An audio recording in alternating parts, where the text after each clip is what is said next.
How we doing? How's everybody going over there? How's it going? How's it doing? How's it going? Getting set up right now for a bit of a different song. It's been a few days, so I hope everyone is doing well.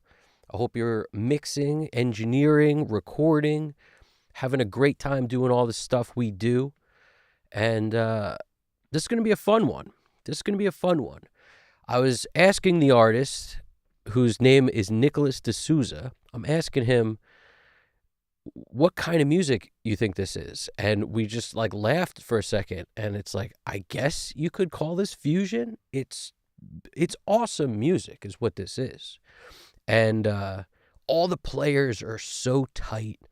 It's recorded in the way of what can I say? Kind of like when I listen to this, it reminds me of Miles Davis in a silent way. It reminds me of Kind of Blue. It's like they hit record and just let all the musicians, be themselves, just bring to the table whatever it is they were feeling that day.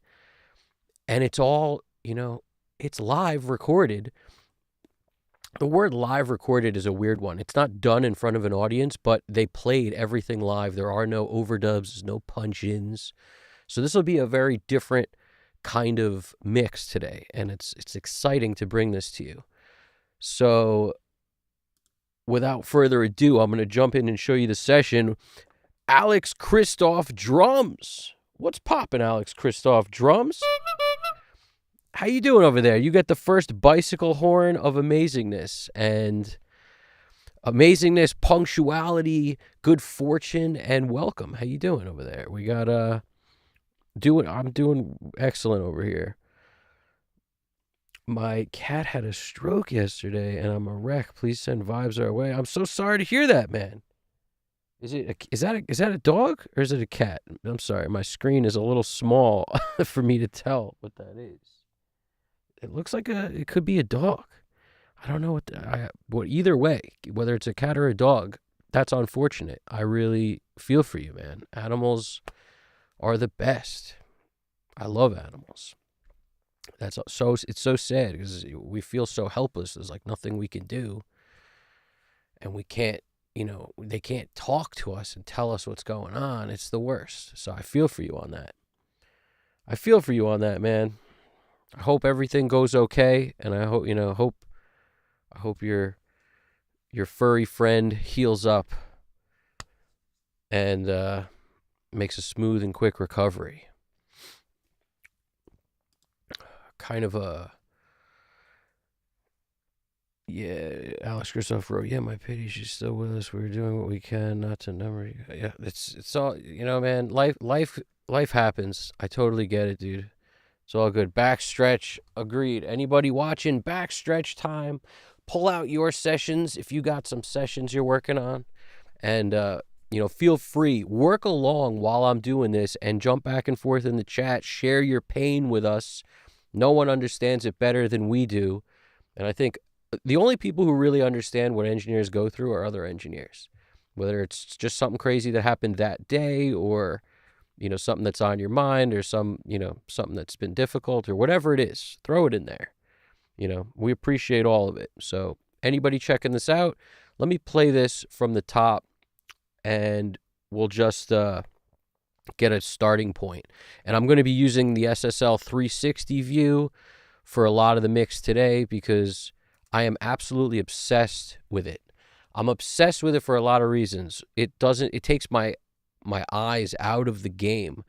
So not looking at this Pro Tools screen while you're dialing stuff in, it's way more helpful than I think anyone realizes until you try something like that. Because I never realized just how much it was, how good it could be to not look at this while you mix. So stare at this. So much better.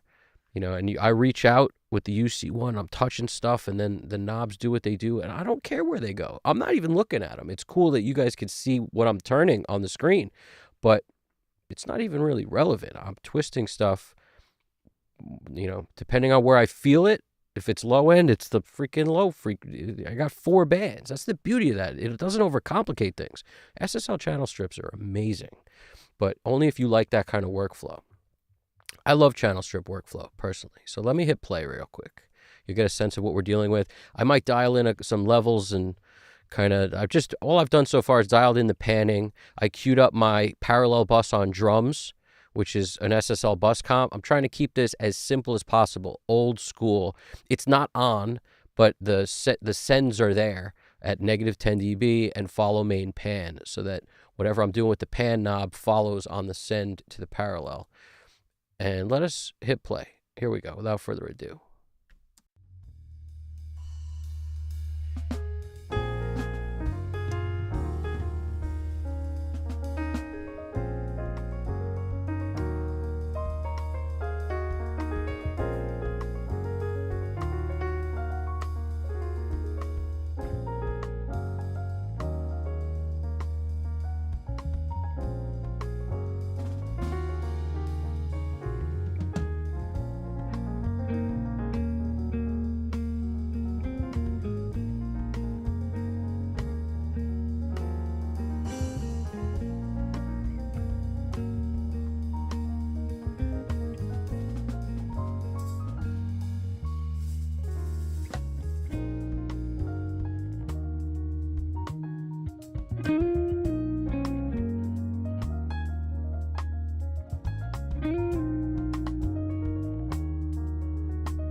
All right, that's the track. Every once in a while, the Clarity M on the desk, which gives me my, my PAZ analyzer and the whole. Just every once in a while, I have to reset that manually. I'm not exactly sure why that is, but every once in a while, I have to like literally just unplug the USB and plug it back in. It happens like 1 out of every 20 songs, but I don't know why it does that. But anyway, that's what I was like. I was under the desk trying to do it without unplugging it from behind the thing, and then I was just like, I'll just do it the way I always do. But we are moving and a grooving. That's a crazy how different is this, right? So first of all, I like different, so I'm into it, super into it. Also, the musicianship is top notch, right? And it's not a straight ahead rock song or pop song. Like it's got vibe, it's got feel, it's musicians improvising and being amazing. So I'm very excited to get a handle on this thing. The keyboard is phenomenal. The drums are phenomenal. The guitar is so tasty. It's just the bass player is so tasty. Everything about this is just really nice. Now, what's going on here is the guitarist is Nick, by the way. He's the Nick Desouza, who is the composer of this track. Now, what we have, he's got a pedal board that has a left and right stereo out on it, and most of this session is a DI style, I believe. Like there's flavors and like, I think he's got some sort of like fractal or something. I'm not exactly sure what he's working with, but the guitar sounds sweet. I'll tell you that. And I don't usually say that about digital modeling stuff, but it really sounds good. And now we got the keys are also something like that. I mean, it's a stereo out from the keyboard. It's a stereo guitar signal. So I basically just threw a stereo at 4K on everything that has stereo tracks, and the mono stuff goes on the mono. Now there's a vocal that peaks in at the end and just starts doing something. We're going to want to hit that with some sort of cool effects of some kind to just separate it a little. But this song is not about the vocal. There's just a little coolness that happens at the end that we want to make sure we bring out. So what I may do is just start with throwing my go-to vocal effects on here, just so I have when that comes on, it won't jump out at me as being like, oh, that needs something. We'll just start by putting some stuff on it, because I could already tell like I want to put something on it. Let's put this, so that's this one, and then 99 to 100. So I'm just setting up my sends pretty much. And we'll do whatever the sidechain trigger is M7R. Okay, we'll throw that on it too. That just ducks the reverb or whatever I have going on effect-wise out of the way while the vocal is singing, so it just clears it up a little. In this track, we don't really need it because there's not a whole lot going on, but I'm going to put it there anyway, just so I have it. That way when this part comes on, at least we'll have some kind of flavor on the vocal. That's like my first thought. Alex Christoph's wrote, I never mix keys. Interesting to see what you do here. Yeah, well, look, we're keeping this super old school. So the first thing I'm doing, and I already did it if you noticed while it was playing, I just turned the bus comp on, because this is a good example of a track that I want to have this compressor on the whole time. I'm not planning on hitting it particularly hard, but I don't know what it is about, you have music that's live. Like, we want to try to bring the life out of it. We don't want to squash the dynamics completely, but this provides us, whatever you want to call it, glue or a little bit of just cohesiveness. I want that in from the beginning on a track like this. I'm setting it at 2 to 1 at the moment. As almost as slow as the attack goes, I clicked it back 1, release almost as fast as clicked it back 1. And I'll keep the sidechain high pass filter set at 125, and it's 100% wet, just so I can, make sure I get as much low end coming through that as possible, rather than just kind of gluing it all from the bottom. We're going to keep 125 out of the detector, 125 hertz and down. And we're going to start rocking and rolling. my first thought is there's such a vibe to this song. So, like a lot of stuff I do, I'm going to start with drums and work my way down the line because it's hard for me to know where I want to play stuff until I get the drums feeling like drums. And that's my biggest qualm with this is, um, you know, things happen in sessions, right? Like we got a kick mic and a snare mic. We don't have kick out. We don't have snare bottom. That is something that is nice when you can have it, but it's not always, you don't always have that luxury. I've mixed plenty of stuff with 4 drum mics and you guys have seen it. So we could do a lot with what we're given here, and there's only a kick and a snare, no bottom mic on the snare. That's fine. We have a couple ways we could deal with that. And the overheads, we have 2 overheads and 1 mono room, which is interesting. So I'm panning the overhead right, all the way right, hard 100, overhead left, hard left 100, just to kind of get the overheads spread out a bit, make this drum set feel as big as we can. Floor tom, I do drummer perspective, so 50 on the right. There's 2 racks in this case, and they, most drummers, it goes from left to right, high to low. Most drummers, not everybody, but in this case, that's what, like, I wasn't at this session, so I wasn't able to pretty much hear exactly how this went down, but that's what I'm envisioning happen. We have tom 1, which is the higher pitch tom. We're going left 50. The second rack is left 22, and then the floor is right 51. That is, any kind of combination of what feels right to you is fine. Like, there's no rules to how you need to pan the toms. It's just, what do you like? And I generally like 50-50 for like 2 toms, floor and rack. But if I got another one, I'll just throw it in this somewhere, either 20 right or 20 left, usually on the left side, so that when it goes from there to the rack, it feels like it's moving. Because if it's 20-50, it doesn't really move that much. It's like bang, bang. It's like right here, You want to maybe make it spread around, then keep your racks like, 50, 20, 50. That's the way I think about it. I know it's backwards on camera for you, so it would be 50, 20, 50, right? But you get what I'm saying. So and the hi-hat, I'm shooting it to the left about 50. So the hi-hat's sitting on the left side, sort of where the rack is. If that winds up feeling weird, I might move it, but I don't usually like the hi-hat like 100 to the left. I don't always love that. I also don't really love the hi-hat mic, so I've already lowered it like 9 dB out the gate.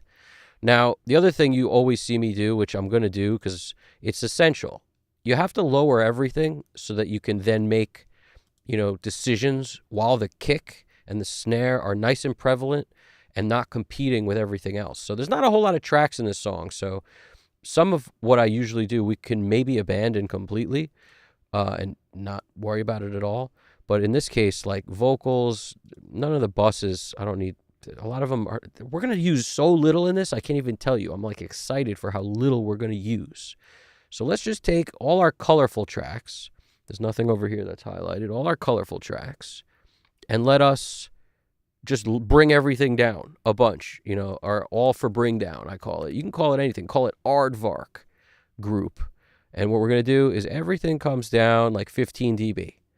That might even be too much. 10, 12 dB. It's going to seem a little quiet to you guys at first once I do this, but we just need some headroom here. And then we can start working the other way. Since there's not a whole lot in this song, you don't have to bring it down that much. If I do 15 dB on a song with 48 tracks, then a song that has like 14 or 15, whatever this is, maybe we only need 10 dB. We'll see if we need more, we'll worry about it. Then I turn it off. Now when I hit play, I'm going to boost the kick and get that nice and punchy.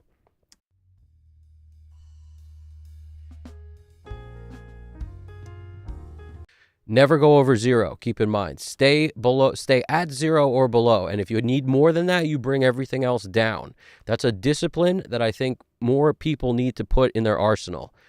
These faders are not linear either. Like when you're down here, the movement is way more. You're moving more than a decibel if you move this just a touch. Whereas if you move it up here, a touch, it's a decibel.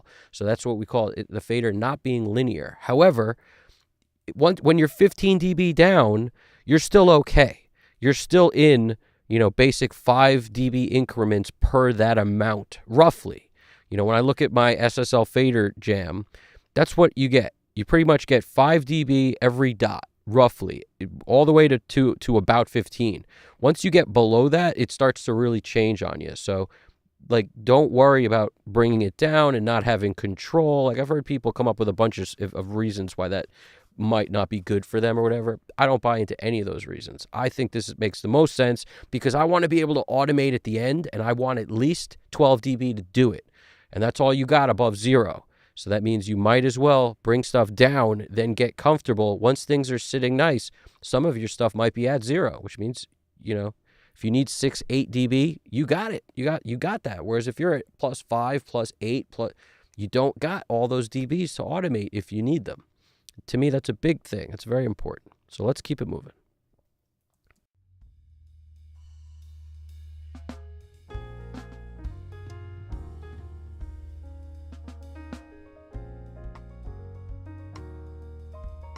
I'm also going to turn on my parallels. So I'm going to hit stop a few times while I'm doing this stuff, but when I'm about to start turning knobs, the reason I turn on the parallel is because this is a drum parallel that is going to really provide us with a lot of the sound of the drums. It would be silly to dial stuff in and then bring this up. This is going to inform how much we need to dial stuff in. So don't wait if you're going to put this in. In my opinion, you get it in early, and you can worry about the right volume as you go. But, I keep it a little lower, 10 dB lower, 20 dB lower. There's no magic. Just keep it lower than the drum set. And all these are, at the moment, set to -10. They're going to change as I go because a lot of times I don't want my overheads in there as much. So these may come down. But now I got to listen. So let's listen.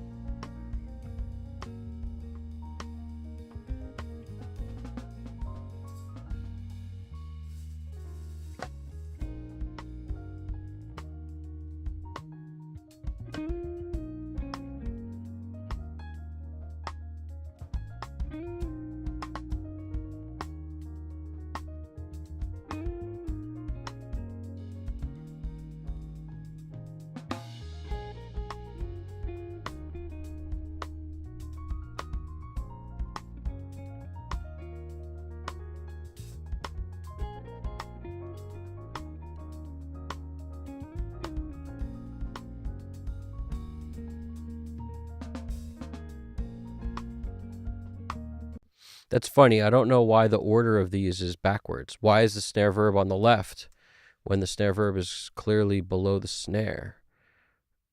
And why is there even a snare verb there when there's no...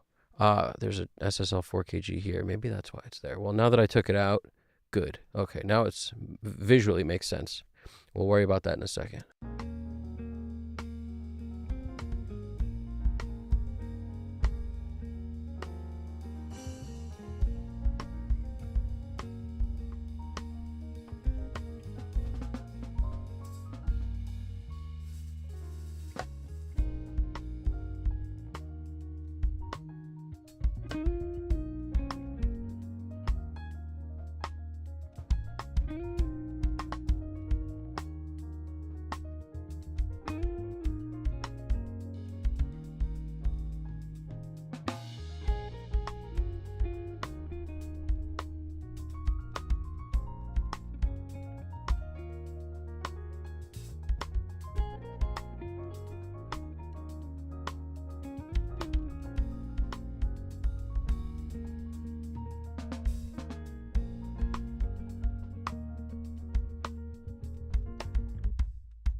Now, I might just do that, move off that to the other instruments because I'll dial the rest of the drums as they happen. Like if I don't hear toms, I can't dial them in. I don't want to go searching for them. I'm just going to hit play, maybe even fast forward, move to the keyboard, start filling those out, and then come back to the overheads, the room, that sort of thing. I might start smashing this room a little bit, or at least let's see what's going on with this. Maybe throw this into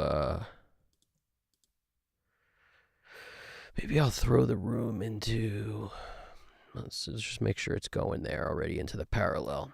So this is our room. We're already kind of into that parallel.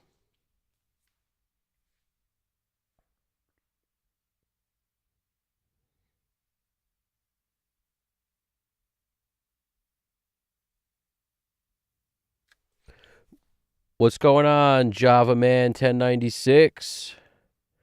Danny Lyrica. What's poppin'? How's it going? Yeah, Java Man, we're the sound is low because the mix just started. Everything comes up in volume substantially, but you can't start with everything super loud. You have to lower everything so that you have headroom. And I could make this a little louder so you could hear it, but just bear with me. Things come up as we go, and that's how this works.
I want to check that guitar right there. I'm sure everyone realizes that it's so much louder now than it was before. That's the thing, though. You got to sort of allow for that. Otherwise, you're crazy if you want it, This song is so dynamic, too, that, like, you can't really squeeze the song very much. So we're really going to compress with ease. If we squeeze the life out of it, we could really ruin the dynamics and the feel of this whole thing. It's so organic feeling. And the other thing is you get a little more excitement with a little compression. So I wouldn't say don't compress it. Like when you have live performances, compression is going to help bring the excitement up. The level of the excitement of the track will come up. It's just a fine line. Right now we've got the mix bus comp on, and all I did was I threw the ML4000 on towards the end, and just wanted to kind of hear where everything is at with that too. And I'm leaving it on because it's helping us at the moment. And where that guitar comes in, it was a little hot. I immediately switched to the older school, like instead of the pink knob on the G, I switched to this, which is it's darker. It's darker, it's rounder. It's how I look at it. So if things are like, it sounded good and nice and crystal clear and all that, but like a little pokey, rather than go through and really tame the EQ on it, I'll often just switch to the older model EQ that's a little more round on it. Something about that just works better on certain things. That's why you notice there's a mix of the difference, as I go through the track. If I want kick and snare more round and less pokey, I'll often jump to this. It's just something about it. I don't want to say the other one's aggressive or whatnot, but it's definitely brighter. The pink knob is so much brighter than this one. And this one they call it the black knob, but it's deceiving. It should be pink and red. But that's all I did was that to darken the guitar a bit. And something else I noticed is it feels less hot when you switch to that. So sometimes you got to make up for it with a little more input gain into the plugin.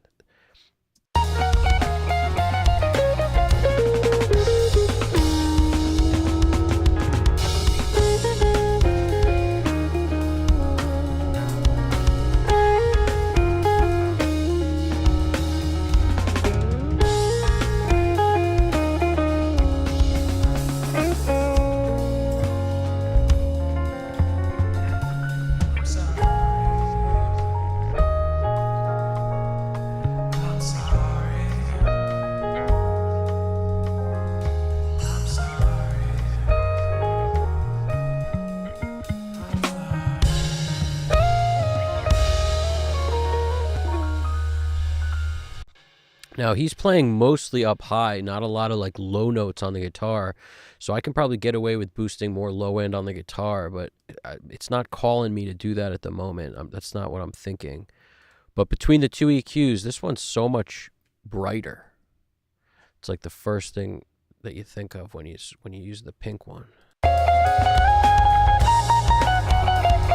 You hear that like 2K, 3K just starts to poke at you a little, whereas as soon as you tame it,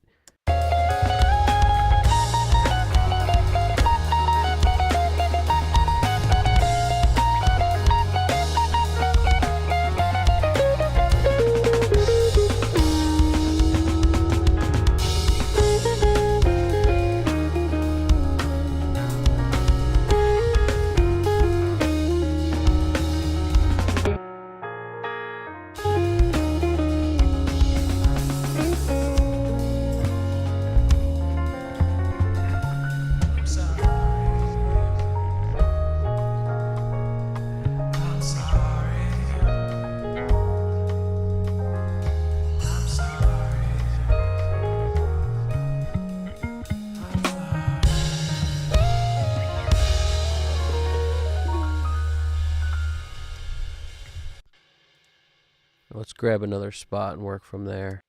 Let's find something with some toms in it. I'm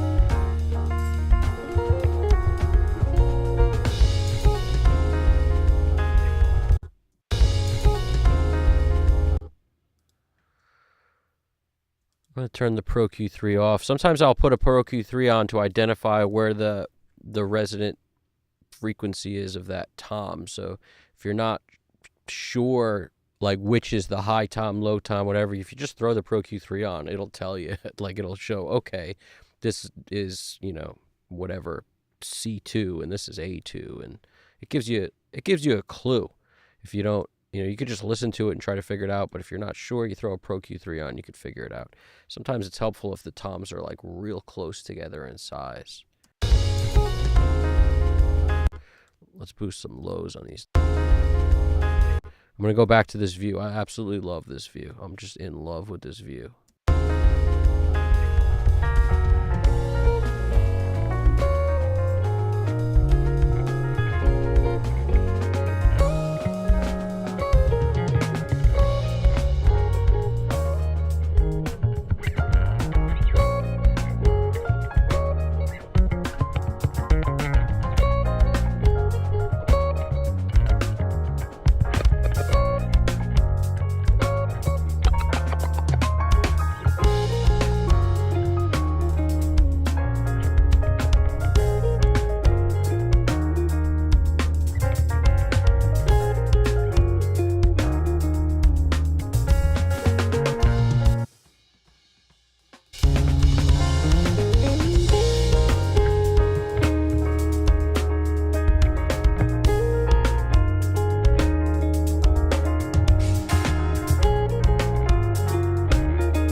I'm going to put on like a limiter on these things just so I can do what the problem too is in such a track that's so dynamic. I really don't want to go through all the toms and cut out the problems, like cut out everywhere there is music.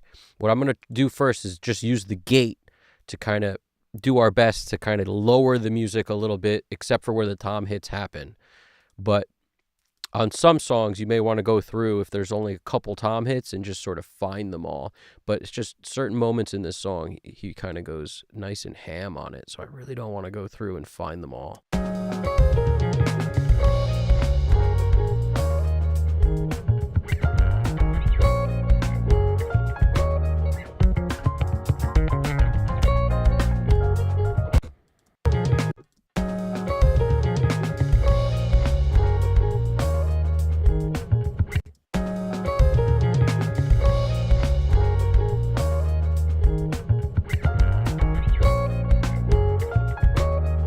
What's going on, Braxel? How you doing over there, man? We got our bicycle horn of happiness and hallelujah. How you doing over there, man?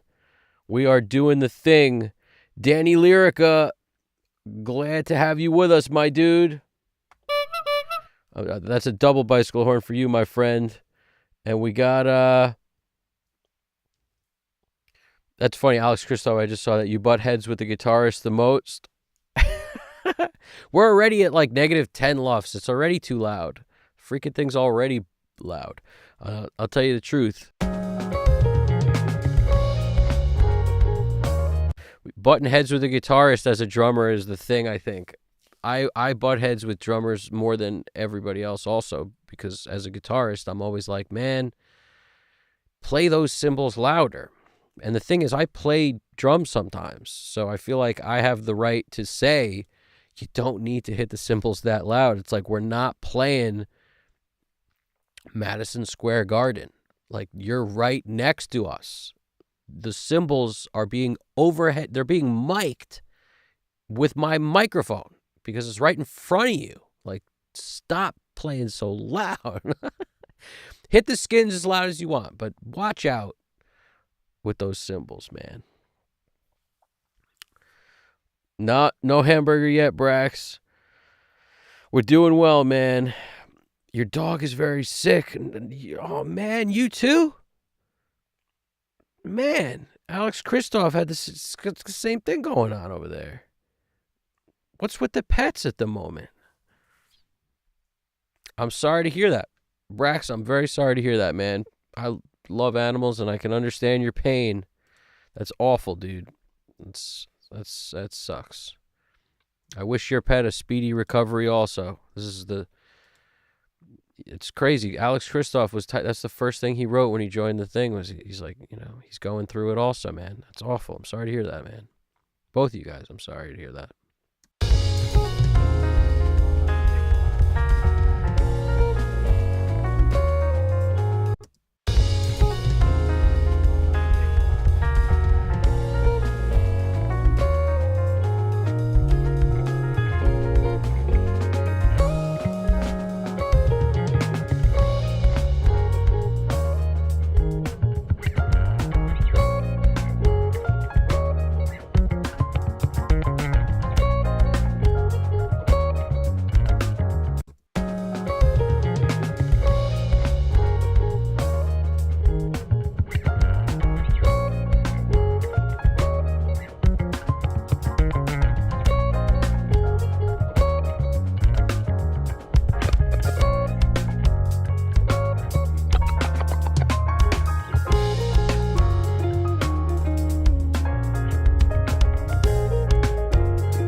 I'm setting this to 10 because I really only want it to move at about 10 dB. I think what you'll find is a little bleed is usually okay, especially on a drum set like this. Doesn't have a ton of mics up. A little bleed is not going to really destroy things that much, but if it lowers everything 12 dB except for when those hits happen, 10 to 12 dB, like, you're doing well. You don't really need it to totally disappear it. Sometimes, I mean, depending on what you're going for, but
all right, let's also turn the ATR on. We want a little either ATR or Studer in this one. I want that saturation feeling happening real quick. Let's get her going.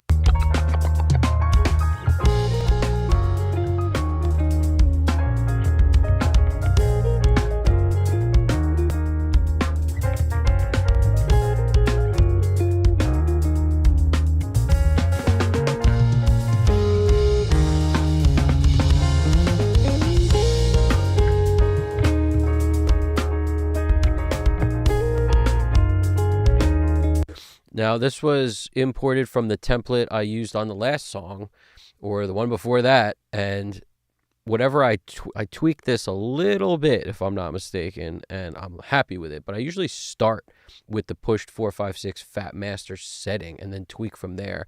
Mainly when you're tweaking, you sometimes dialing in the EQ portion of this thing.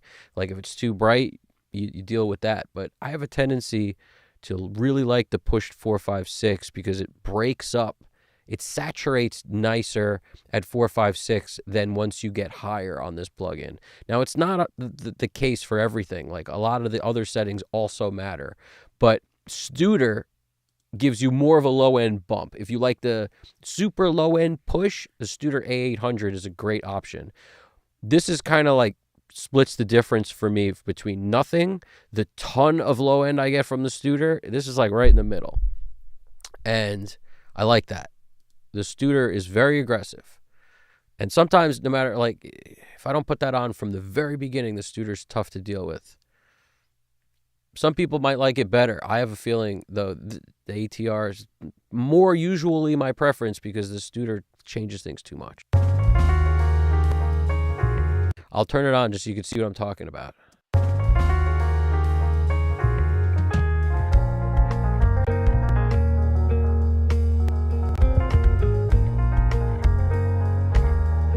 Now, I may have changed some of these settings, but let's see. It doesn't look like it.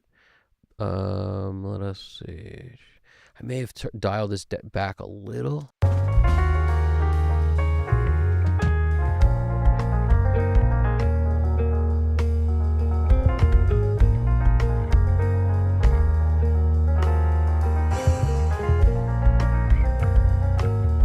And you'll get even more if you change it from 30, but I keep it up at 30.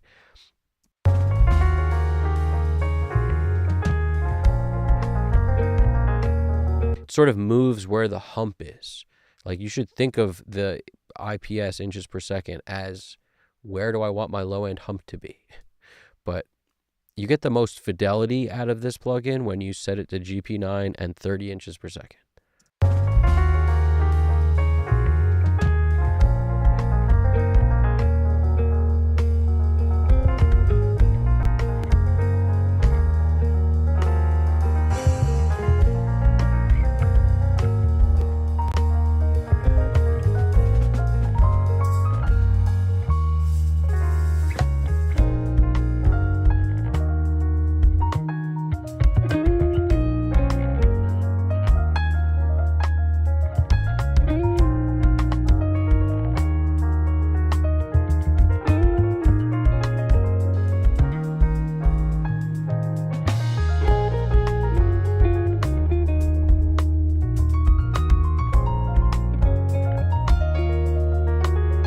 Once I switched to the BLK, the black knob, I had to basically turn the input up. That's why you heard it get louder, but it got so much darker, but also quieter. So then I made it louder to compensate, so that we can get back in the ballpark. But now I'd have to change the compressor setting if I'm gonna leave it with that.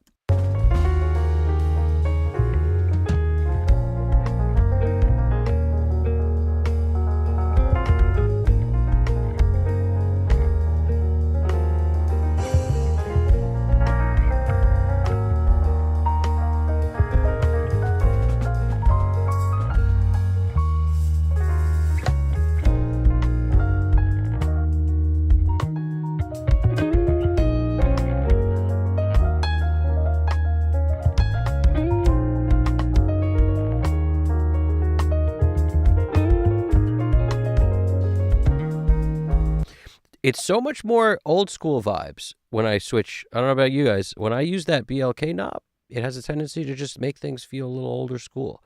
And maybe it's because I really like the SSL-B that I almost prefer that a lot of times. But, you know, not on everything. But on this particular keyboard, it sounds better. Darker. Sounds better, more rounded.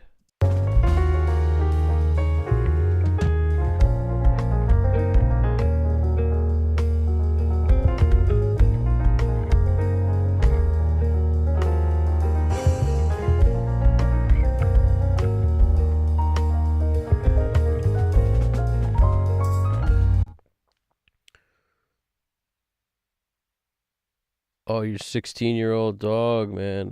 16-year-old dog's pretty sick. With infection in the ear she's been having. Oh, man, that's awful, dude. Let it out, Brax. I feel for you, dude. I think a lot of people probably know what it feels like. You know, it's so tough with pets because there's no communication. Like, they communicate with their body language, but we can't talk to them. It's the worst, man. That's definitely sad, dude. There's no vocals on this one until the end. There's like a shot of vocals, like a little double shot of whiskey vocals right here. I'm sorry. I'm sorry. I'm sorry.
We may do some of that Charles Dye stuff that I mentioned in that last video. If you haven't seen it, we may do some of it. Let's just throw it on there for good measure.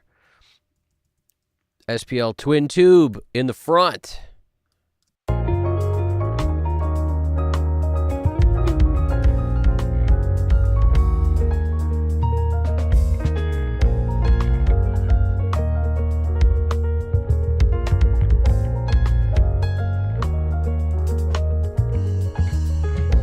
And then the last plug-in, we'll put some tape, some saturation on there, maybe the Studer.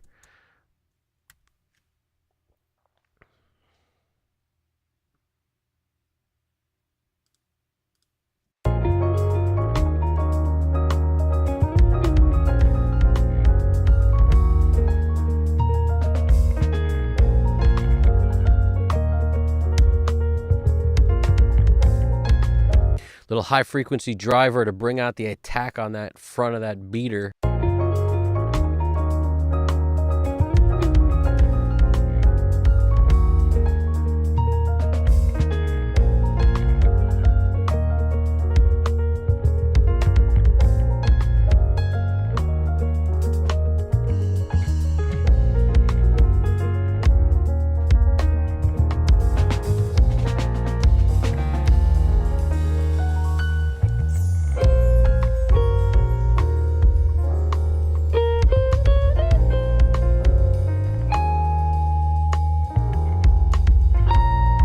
We're really bumping that thing now. We are really bumping it.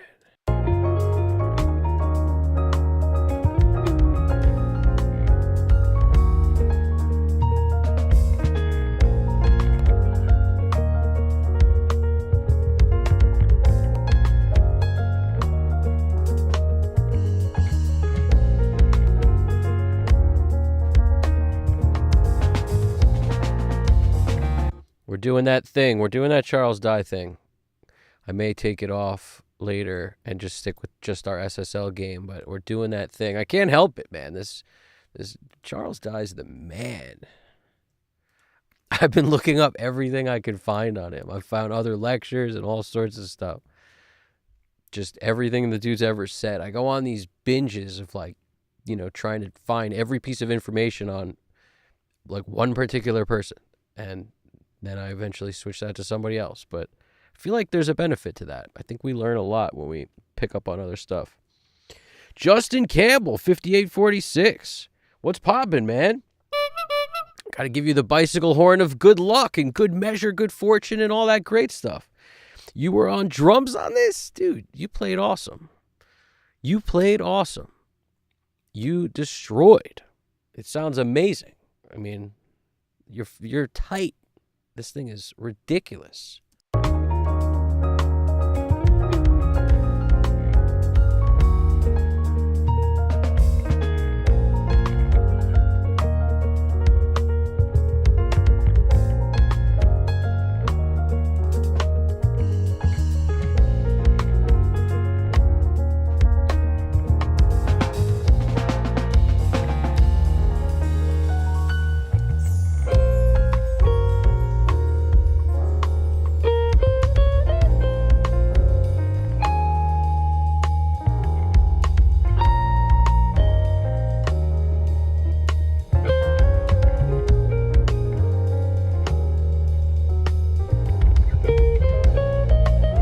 I may go ahead and throw a Studer on this too, just to stick with this pattern of Charles Dye flavor we're doing here.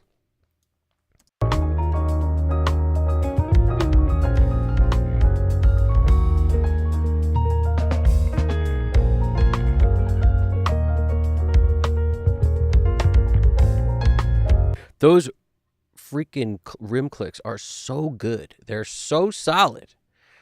And when the snare comes on, it's like the volume doesn't change very much, which I like.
Honestly, dude, you guys are so easy to make sound good. That's the truth, man. We dialed this in and like, what's it been, GDP? An hour? Since I stopped rambling after I said hello and then started touching buttons, knobs, tweaking some stuff. I mean, it's freaking, the band is tight. Real tight, which is a pleasure to mix when this stuff is just, like I was saying, it gives me all sorts of vibes reminiscent of old school music that I love. So it makes it like, it's just fun to dial this in. I got to be honest with you. And when we come with the bass, like I'm about to deal with this bass, there's one bass track. So as you guys know, when I import my template, I bring in a bunch of stuff I like to put on bass that's going to give us some saturation and make that bass kind of stick out, poke through, cut, all the good stuff. Before I ever throw this stuff on, and some of the stuff on there, the favorites, like a Neve 1073, an EQP1A, Pultec, a tube, SPL twin tube for some harmonics, Sansamp, Spectre, LA2A, 1176, all the good stuff lives there, so I could turn on what I need when I need. What I may just do is blend in a distorted bass sort of underneath where we could just sort of feel it. And before I do that, I'm going to put, even though I've already got a little compression dialed in on the track, I'm going to throw on an 1176. And I've done this, I find it fun to use Bomb Factory 76. I really like it because it's old school and it has a lot of mojo that comes with it. If you don't have that one, maybe you got the Rev A or the AE or any of these will do. Any 1176 will do. The CLA 76 is fine. I like the Bluey on vocals. I like the Blackie on almost everything else. But, there's the Blackie definitely sounds, they all sound different. They sound subtly different. And any of them will work, and I mean that. And that's why sometimes I'll pull up the BF76 because it comes stock with Pro Tools, and people like to see when this thing puts in work still because it's one of the OG plugins of all time. It has a vibe. I'll audition this with the Blue Stripe or with one of the other 1176s real quick, and we'll hear the difference.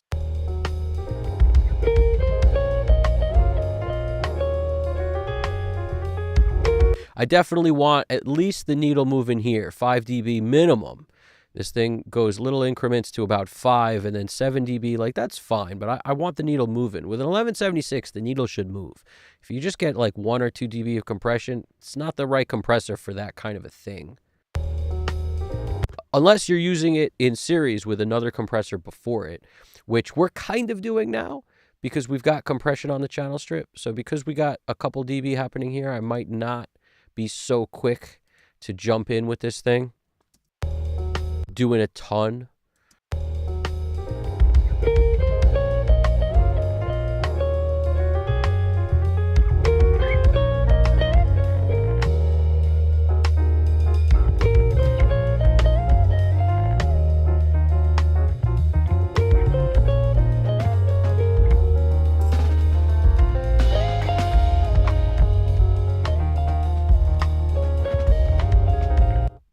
Let's see if we can get a little more out of one of the other 1176s.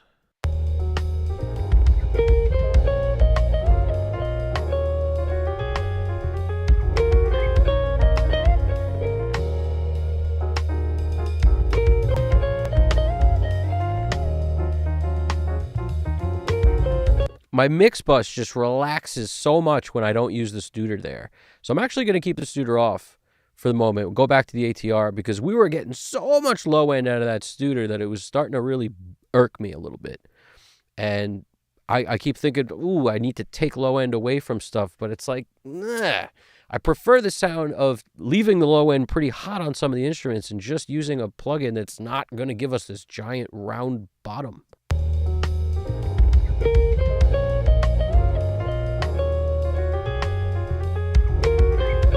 That seems more relaxed to me.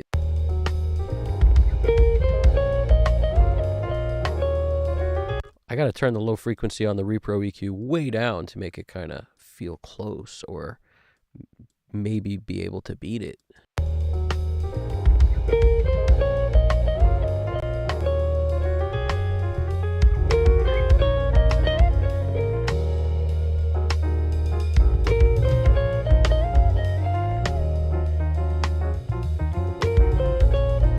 All right, let's pull the bass out of the speakers because we ain't quite there yet with this bass, I'll tell you right now.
start getting this parallel in the game. We're going to do it in parallel today.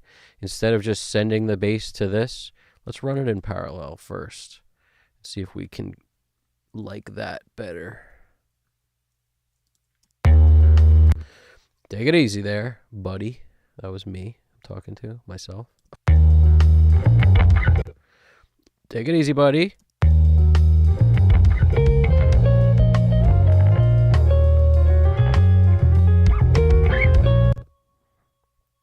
What's going on here? Why are we super, super duper hot?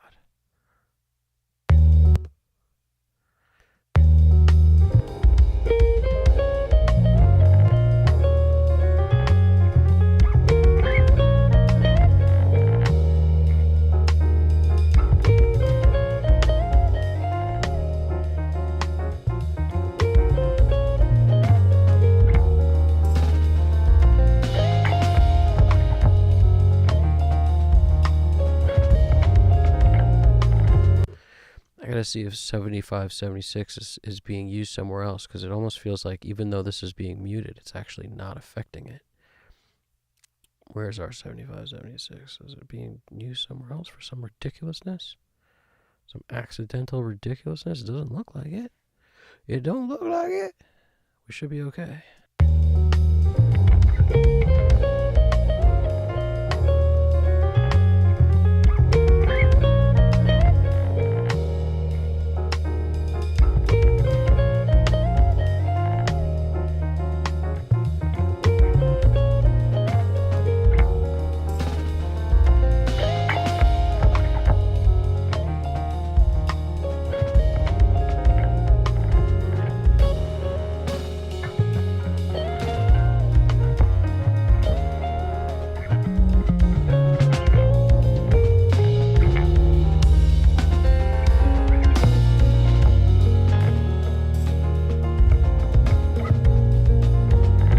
Now, when this is after the 2A in the case that I've got set up for us, it's really just acting like a limiter. Set to 12 to 1 or even 20 to 1. Like, that's why this thing's not doing a whole lot. And that's okay. We don't need it doing anything, really. The occasional peak that sneaks by.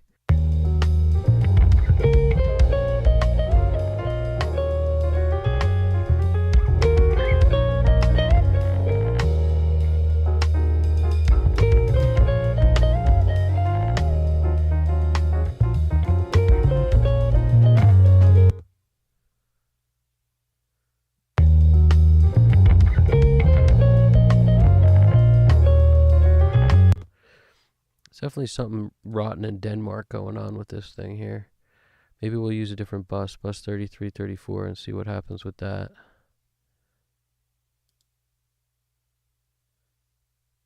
Bus 33, 34, where you at? 33, 34. Why aren't you in the normal place where you would? Here we go. Bus 30, that's being used for something already. Great. What do we got that's free? Buses I never use. 1 and 2. I never use 1 and 2. 15 and 16. They're both open. Let's see.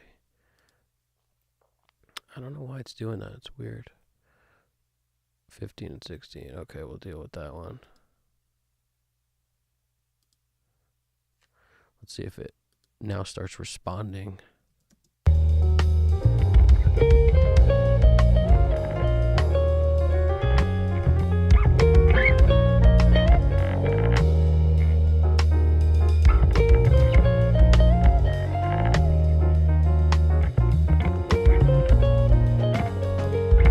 You could hear that if I flipped the phase on this, it would be preferable. I could do it right on this channel. You don't have to flip it on that one. I could probably flip it on this one.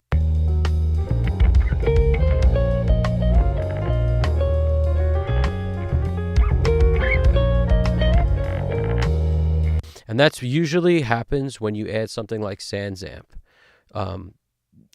Any distortion plugin has a tendency to require you to flip the phase to keep the low end intact. As soon as you add something like SansAmp, just check both ways. Devil Lock, Decapitator, SansAmp, any of those.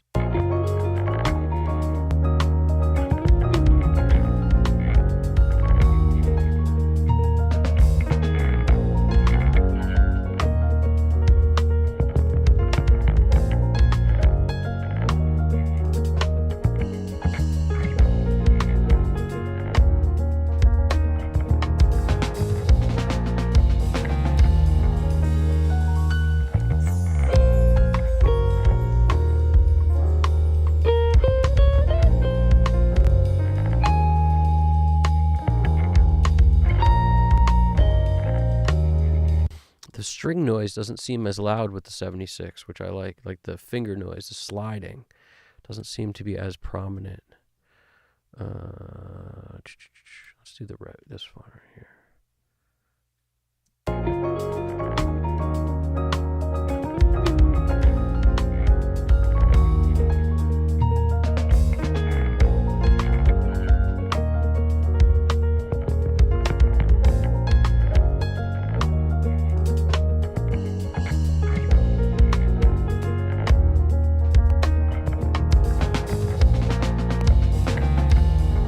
Oh wow, I was using both.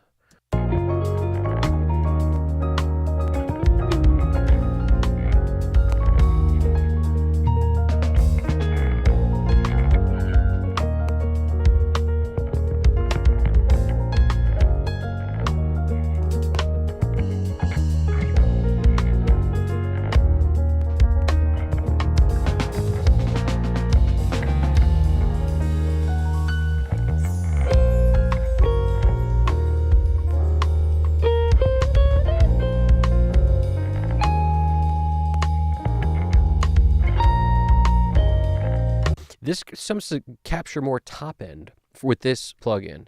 The Bomb Factory is rolling off more top end. That's what it feels like anyway.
D-Max 6900.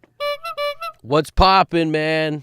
The bicycle horn of good luck and good measure and good fortune, dude. Sounds great, bro. I appreciate that. I appreciate that a lot. We are grooving through on this amazing tune. I mean, this is like the kind of music I just want to put on and like sip some like 20-year-old Glenlivet. Just be like, yeah, just sipping on it. It's awesome. There's just something about that.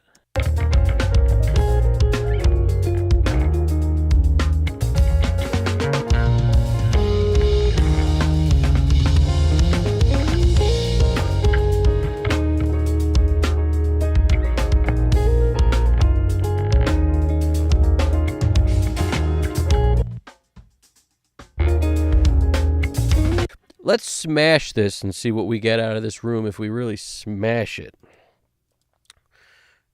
I could use the Bomb Factory 76. We could use anything. Let's smash it with an Unfair Child. Yeah. Maybe. Let's smash it with a Wolf comp. What do you think about that? Let's smash it with a Wolf comp.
Careful with those cymbals.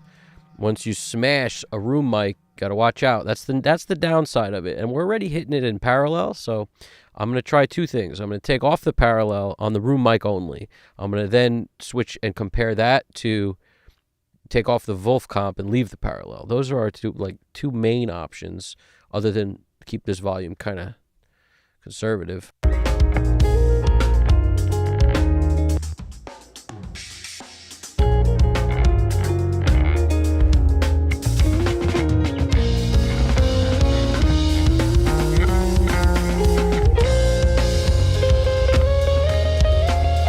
Check out our drum parallel. Smacking.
Let's make that guitar sing a little bit.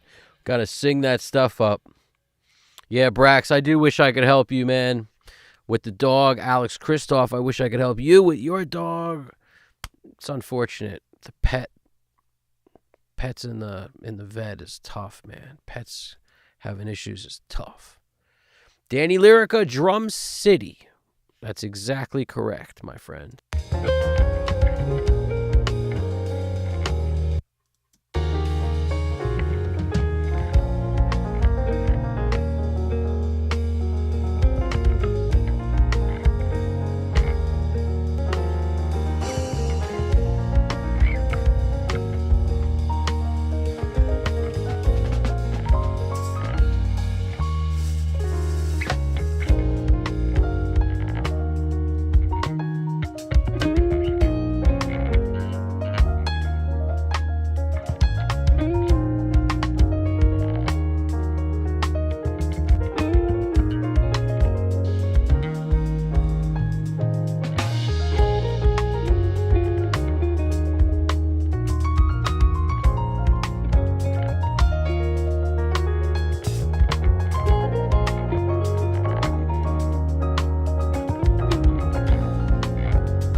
Not sure we need this parallel. I actually like how the bass is slightly cleaner with less on it, and one track of it just seems to kind of work in this song.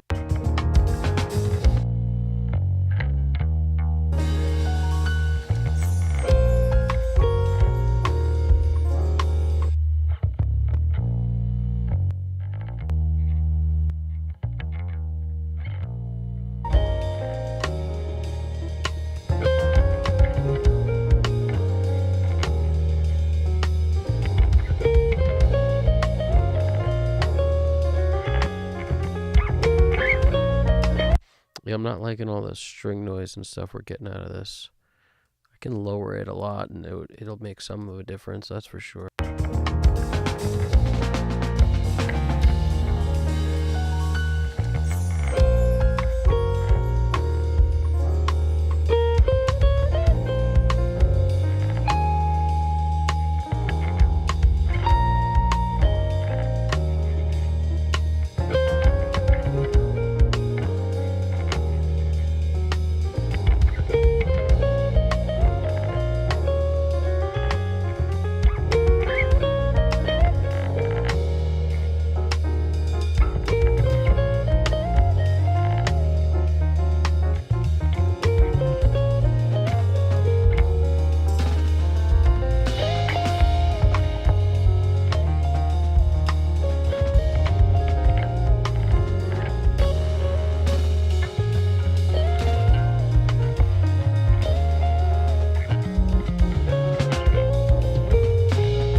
Little Cooper time cube. I don't even know what setting I had up on this thing. Let's find out.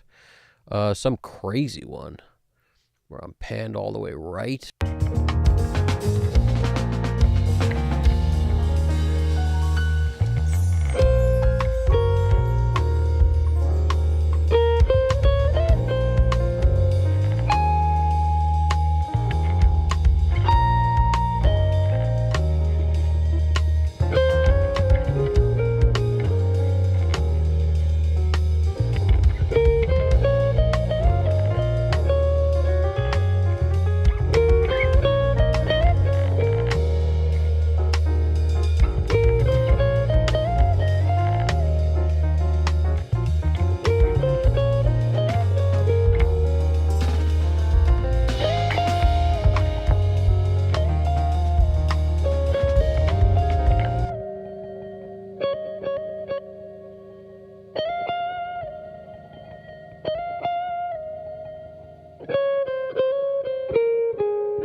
This effect kind of complements it nicely.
There's always one tom that's closer to whatever's being played, like a cymbal ride or crash or something. There's always one you'll have to set a little crazier than the others because of that, for sure.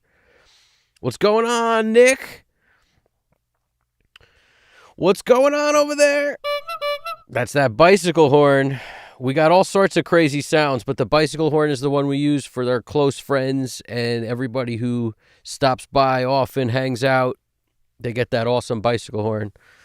And I'm glad you're digging it, man. I'm glad you're digging it over there. Yeah, GDP Japan likes your stuff too, man. This is great musicianship right here is what this is. This is how it should be. This is like people rolling into a studio and playing what they're feeling. This is awesome.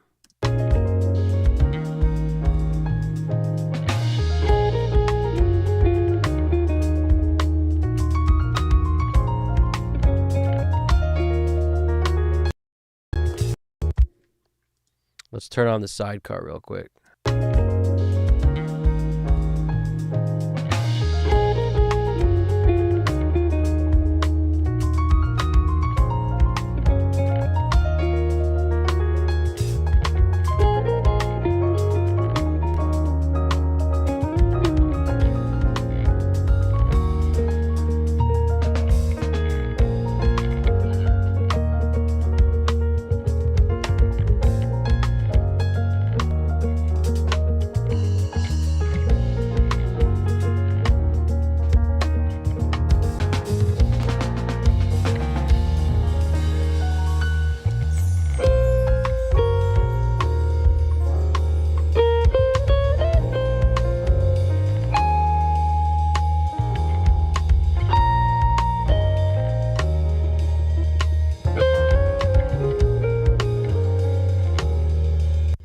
100%. Shout out to Nick for putting this group together. The dude recognizes talent, and he brought them into the studio to do what's right. This thing is awesome.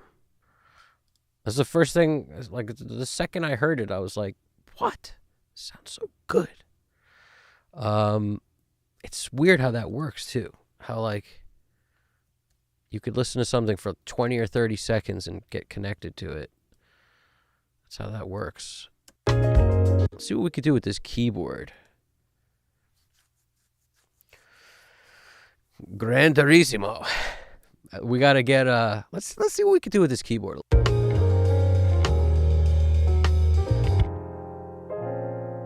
I'm feeling the sound of this keyboard, so this might not be necessary. This little bit I'm a fan of tape echo. Anybody who knows me knows I might as well have a tattoo that says Galaxy tape echo, or just any kind of tape echo pretty much, but the Galaxy's always been one of my favorites. This is the other UAD tape echo that I like a lot. And for vibe on a guitar, maybe it's because I'm such a Joe Walsh fan.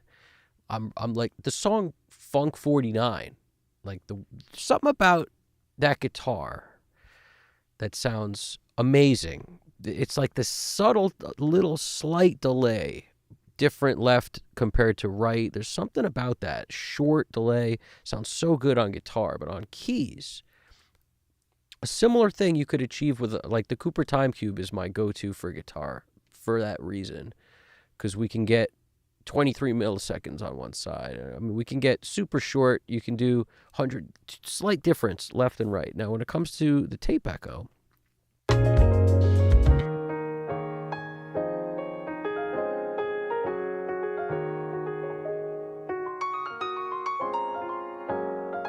see how it just like widens it out a little bit? It just gives you a little extra guff for the snuff.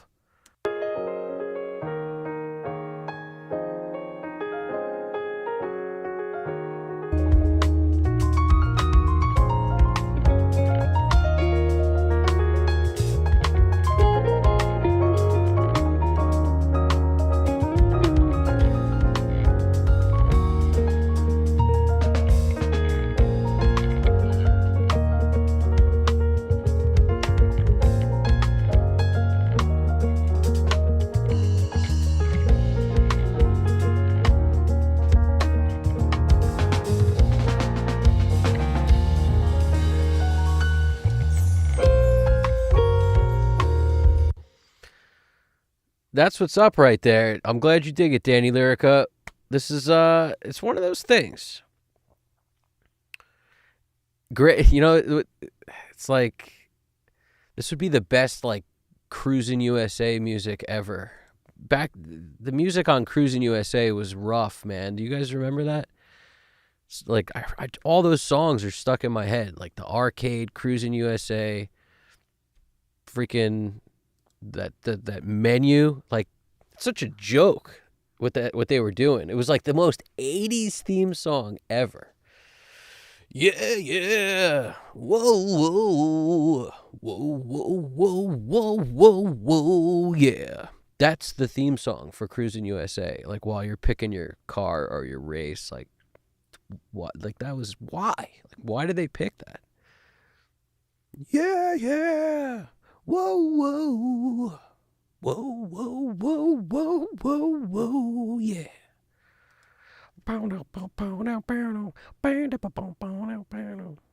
It's ridiculous. I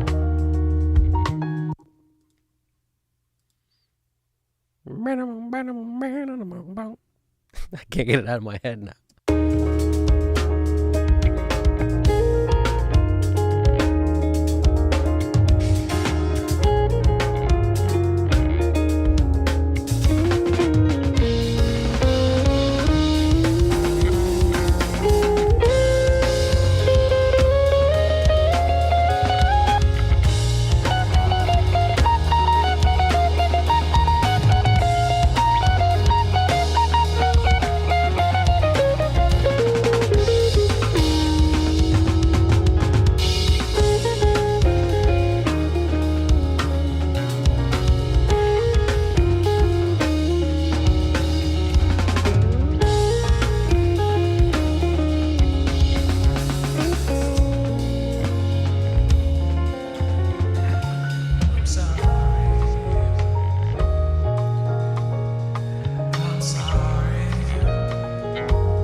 like how that thing's just sneaking around in the background right there. It's just chilling. I'm sorry. I'm sorry. I'm sorry. Let's hit it with some distortion a little bit. Let's just give it a little bit of love, a little of saturation. I'm sorry. I'm sorry. I'm sorry. I'm sorry.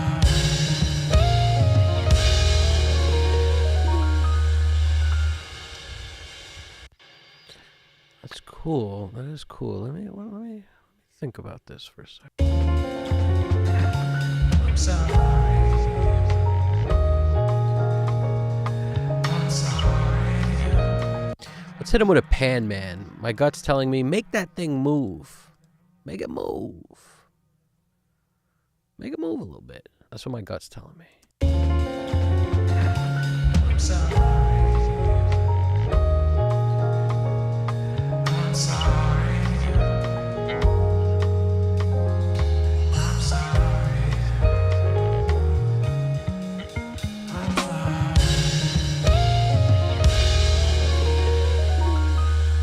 It might be jumping out at us a little too much now. We'll worry about it. We will worry about it. Let's throw the blue stripe on there. Give me the blue stripe and free my soul. I wanna get lost in the blue stripe road and twist away. Give me the blue stripe and free my soul. I wanna... I'm sorry. I'm sorry. I'm sorry. I'm sorry.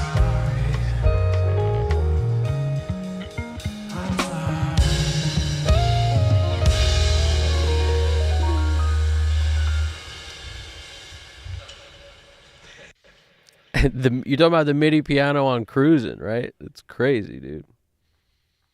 That MIDI piano on Cruisin's ridiculous. It sounds like a bag of cats. It sounds like a freaking, what does that sound like? It sounds like nothing I've ever heard before now that I think about it. The Cruisin' USA piano, like whatever that is, that MIDI keyboard. I don't know what it is. It's crazy. Nah, we're not talking about that dude, or at least I don't think they are, because this dude's keyboard sounds ridiculously good. Like, I'm a fan of the way these keys sound. They're the perfect combination of real sounding. Like, that's why I'm not putting on anything other than a little bit of extra like vibe, like a little width, just a little hug. But I'm really not doing much because these keys don't sound MIDI. I think they're talking about the Cruisin' USA keys, man. That's what's up. Listen, if you're curious what I'm talking about, listen to Cruisin' USA theme. Put that in and listen to that, and you'll hear what I'm talking about. That's the MIDI keys that they're talking about, for sure.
find the end of this thing. Let's start making some end mark, start mark, something, so we know how we're gonna end this thing and fade this thing out. It's already there, which is nice. We like a good fade that's already there.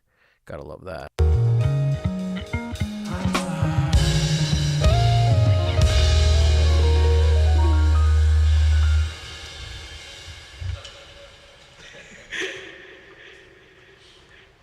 Hey, that made me laugh, innit?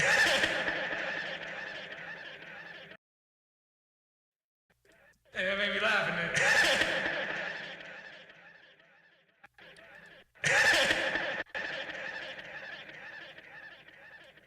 Hey, that made me laugh, innit?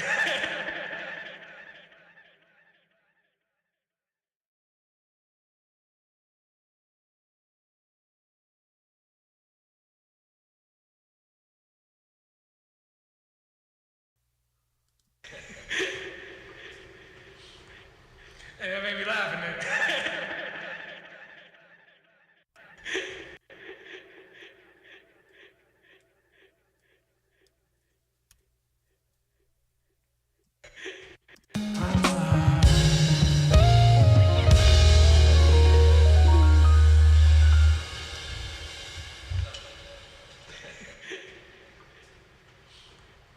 Hey, that made me laugh, innit?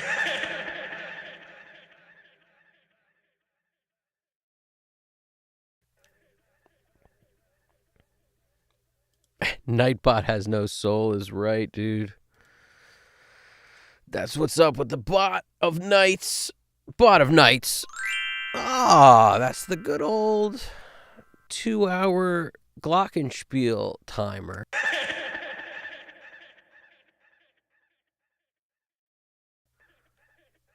All right, this is our end. Right here, we're going, what is that?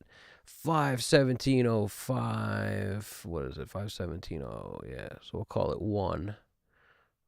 Where are we at here? 517.05. We'll creep it up. Creep it up to there. Where are we at? We'll put a little second of air, too, at the end of this thing. That's what I told you. That's my pet peeve. When you listen to a song and it ends and then the next one starts without even a heartbeat, like one freaking boom, boom. Like, come on. Give me something. A little bit of air, not just song end into the next one. These guys did a bunch of tracks, so I'm looking forward to connecting these and doing some cool stuff to like fade this one maybe into the next one. We're going to see what needs to happen exactly once we start. Once a bunch of them get done, we'll then determine what we're going to do to connect them. But we might as well create that kind of an experience. So it's like you put on the freaking, you light the incense, you turn the lights down a little bit, you're in the zone, then you hit play, and then you just experience this thing. All the tracks, one after another. So yeah, I've talked about this before, but just I like to reiterate because it's important. Wherever you end the song when you fade out, like in my case, if we're at 517.04, no less than 600ths of a second do you want to make that ending. It can be more than that, but it shouldn't be less than that. So I'm looking at that second decimal place, and like this 1/6, we're over it. That's over 600ths of a second, so that's fine. And you don't have to be too crazy about it because, like I said, I like a little air at the end, but no less than that. That's how I look at it. More is always okay. If it's 2 seconds, 3 seconds extra, it's a lot. But we're talking about hundredths of a second. So no big deal. You're in here, you're at 161. You could even go a little later. No one's going to call you Pisha. They're not going to, what are they going to do? Get upset with you? They're going to be okay. Trust me. They'll be all right. All right, so that's our official ending right there. And I made it, if you notice, marker 2. So when I jump in here, you see marker 2. So 1 is always my start, 2 is always my end. That way I could always find them real quick on the board when I'm trying to grab the beginning to the end. Now, where's the beginning? The beginning of the song is literally smack dab at 0, which is no bueno. So we're going to just save it, and then you could save it as something else. Sometimes I'll add the word slid after the thing because I'm about to slide this thing. So we're going to grab everything in sight. Usually set this grid 1 bar so that I know what I'm moving things, so that there's some repeatable method to my madness. So I come in here, where are we at? And you could see the grid. And I usually like to move things 2 spaces. But the critical thing when you do this is you select outside of where you're at, so that you notice the thing drops across the page. You get this cursor that goes all the way down. You want to be outside of every piece of audio. That's where you got to be. And then Apple A grabs everything in sight. Then you zoom in so that you get the actual smallest bar lines looking you can get, like 1 and 2. And now I'm just going to, at the top of the session, just drag over. And now we've got ample room to create our intro. Now, I'll click the all for bring down, and I want a bit of a fade on this, on the front of this thing, on the clip itself, on all the clips pretty much. So we want to fade something. Just a little something. We may need more than that, but that little fade is fine for the moment, at least, until I decide that when I listen to it, something's wrong with it. I'll leave it there. Now, over here, where are we at? 0 to 4 seconds we're at, and 0.00. So we're going to make sure we're back in slip mode, and we want to, creep back. You're going to have to zoom out so you can get the right amount of creep. We're looking for our second decimal place, tenths, hundredths of a second. See what I'm saying? So we want to creep back to at least 6/100ths of a second. But like I said, beyond that is always okay. So we'll go here. That's fine. Where are we at? 8.8? That's plenty. That's more than enough. We could be shorter. We'll still be all right. We're going to come in there and we're going to go start. So now at least we got 1 and 2. So when I go to 1, I'm over there. When I go to 2, I'm at the end. 1, 2. Now, if you got Pro Tools, the keyboard shortcut is the decimal, then the 1, then the decimal. If you do that, you get to 1, and then you hold Shift, you can get to 2. Now we've highlighted the whole thing. So that helps to be able to print a version of this when it's time to print one. Now let's determine if the front of the song needs like a bigger fade. I think it's okay. It's just a question of, do we want to do something like that, and kind of creep in with it.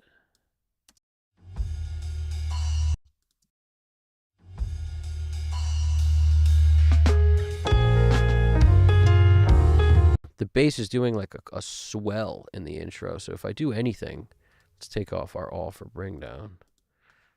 If I do anything, I'm fading this bass in. I'll tell you that right now.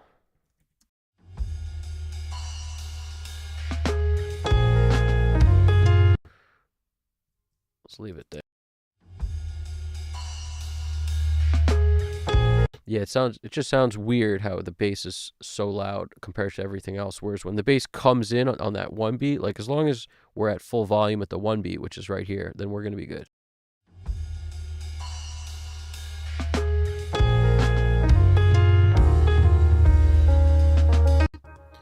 That feels right.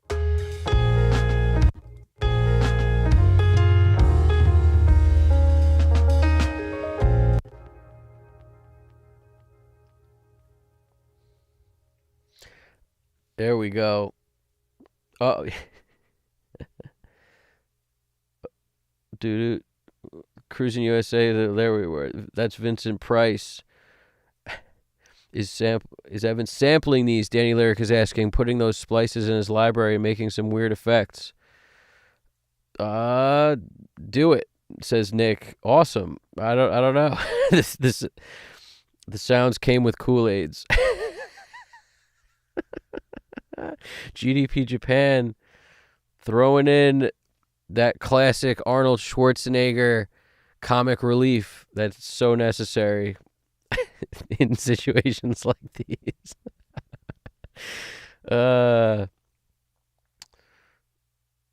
GDP Japan wrote, I've got a friend at Capcom, the video game. Of course, Capcom. Everybody knows Capcom. We talk about Street Fighter on here more than we talk about freaking EQing the bass. I feel like, Blanca is always up for debate and conversation. Zangief, you know what I'm saying? You ain't getting it past me. What do we got? I've got a friend at Capcom. He spent 25 years creating door plus zombie sounds for Resident Evil and more. I could ask him to make some original sounds for here. You know, these sounds are kind of played, aren't they? That's why I like the bicycle horn, because it brings a smile to my face. But some of these sounds are definitely the played out, like stock Elgato sounds. We got that one. We got... You gotta love those. And then you can't forget about this one. Can't forget about that one. That's always a fun one. That's that bicycle party. It's like a bicycle horn, but it's just the party jam. What is it? The party kazoo. Whatever you call that thing. The freaking blow up. The blow up doll. Perfect. That's what we're talking about here. That ain't what we're talking about. You got the triangles and you got the timpani. We definitely need some crazy sounds. I recommend like a bunch of different weird static noises where like I hit a button and it sounds like when you're plugging in a guitar and it's like that weird sound like when as you find the freaking jam or you're trying to sock it up. You get what I'm saying. Something like that. We need something like that, that's for sure.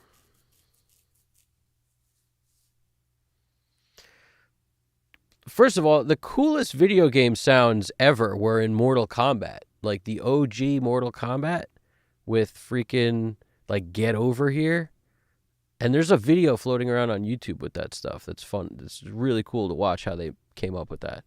But like the Get Over Here, the like Sonya wins, like all that stuff. Those are the OG sounds. In Street Fighter, it was like... It was way worse comparatively. You know, Sonic Boom was way worse compared to... I mean, still iconic, but just way worse, huh?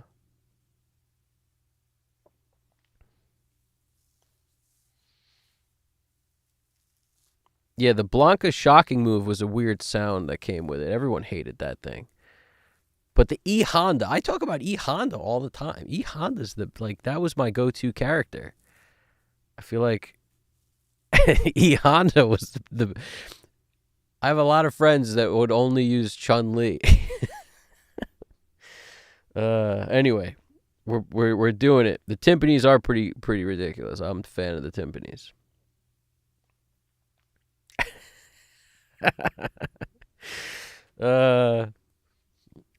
Nick saying that making sound effects all day has got to have the same effect as Monster energy drinks.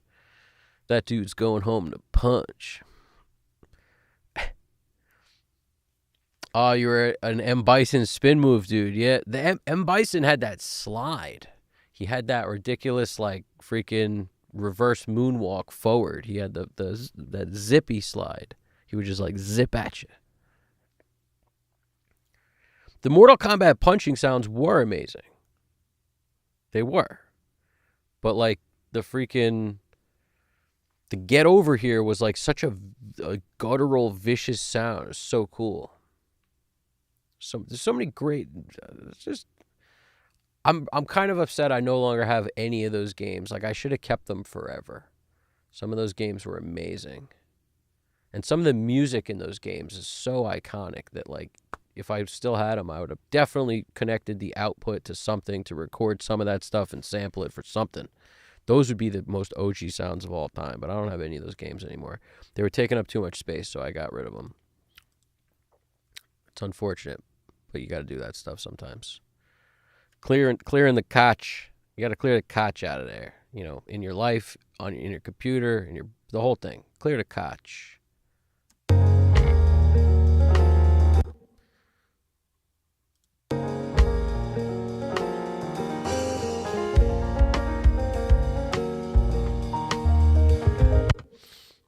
Let me do something about this here. I gotta do something about this freaking thing over here. Let me actually use the EQP for its beautiful attenuation. And let's leave the boost out of it.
plugin.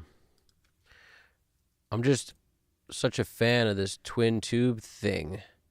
And then tape on the end. I want to see if we could flatten this and not need this bus at all over here. Just want to try that on for size.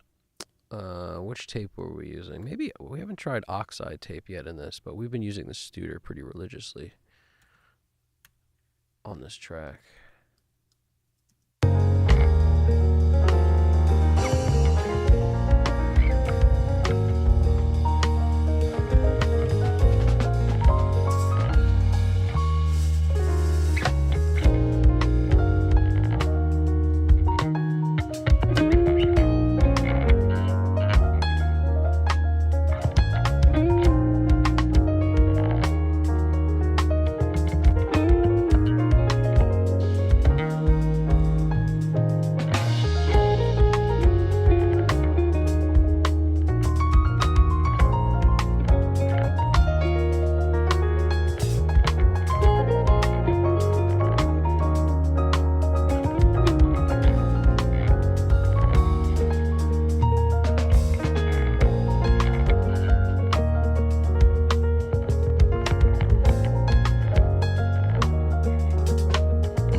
It made me laugh in it.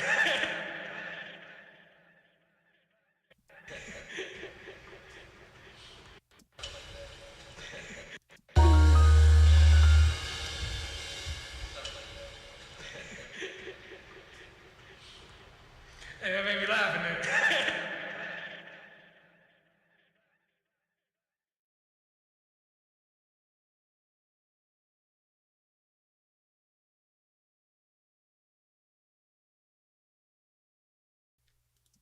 It made me laugh in it.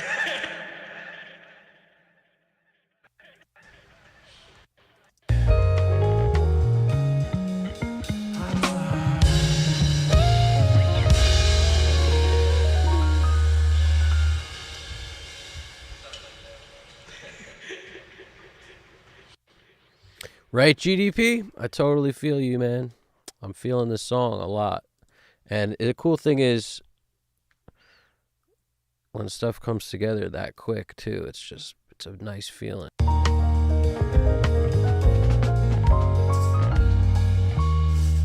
And we still have, there's so much life in this thing. Like, we're really not smashing we're keeping it alive.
It's crazy. I just noticed this is actually not routed to the right place. Ooh, glad I caught that one.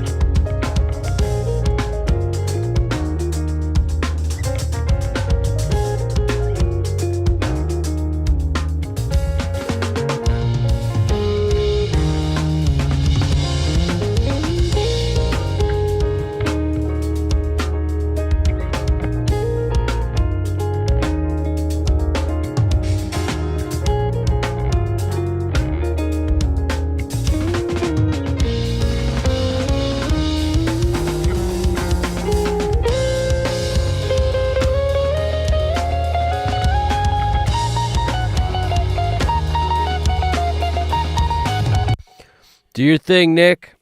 I appreciate you stopping by also, dude. That's awesome. Nah, this is going to be an easy one, dude. GDP, this is easy, bro. It's already feeling great in here.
Let's jump over to some automation real quick. I'm feeling the fire on it. Let's see what we could do with some automation. Automatione! Automatione! Cheese and macaroni! Cheese and macaroni! Automatione! Automatione! Alright, we're going to throw this kick VCA into the kick VCA. What do you know? He's throwing the kick into the kick. This guy. Yep, that's what we're going to do. Let's throw the snare and the snare verb, even though the snare verb is off, just in case. Just in case later I decide I'm going to put it on. Snare VCA. Tom, toms. Hat. Overheads and rooms. All that. Drums VCA. Basically everything but kick and snare. What else? Bass. Let's just throw that bass into that bass VCA. We don't need anything else but that. If that's all we're using, that's all we're using. Let's see. Guitar. We got, let's throw this into the guitar VCA.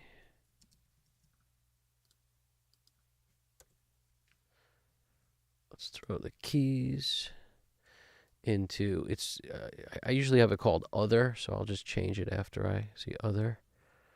Let's change it after that. And then the Voc VCA. Now let's change our other to keys.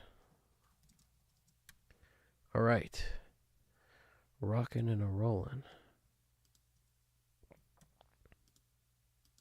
Touch.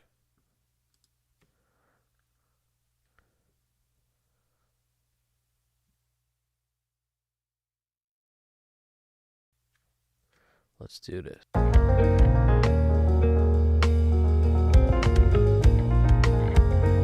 Let's see where it goes. Let's listen to it and see where we go with this thing. I was checking my master volume. It's important for me to make sure I'm not coming in too hot.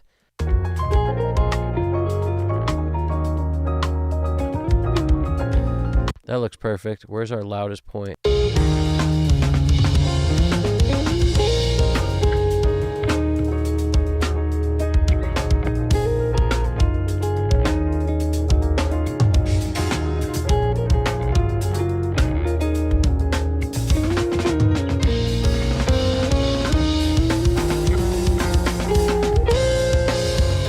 It's actually fine. I could make it a little bit more conservative, but it's fine. It's a little hotter than I would like. I could do an all for bring down.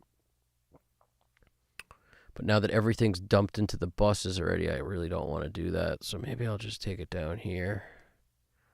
We'll go down here by 5 dB.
I'm just going to lower the breaths a lot because they're coming up with the compression a lot, so we're lowering them.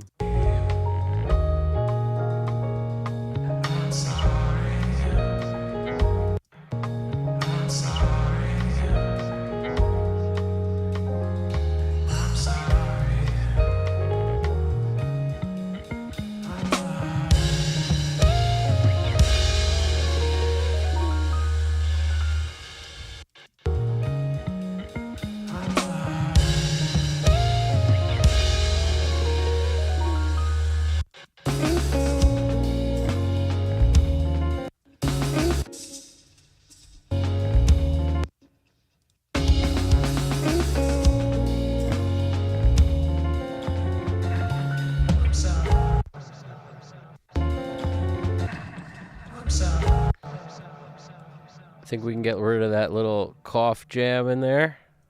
We don't need that cough.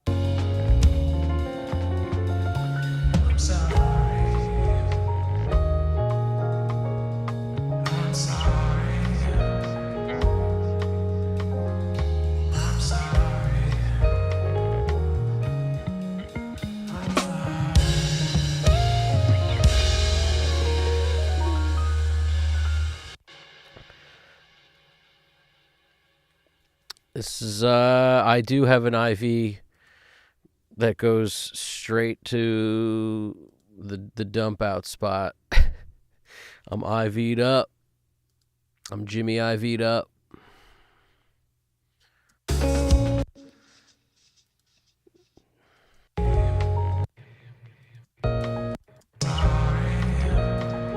All right, let's automate, because I'm digging this. The headphones are real kind to this, man. It just sounds so nice in here, so warm.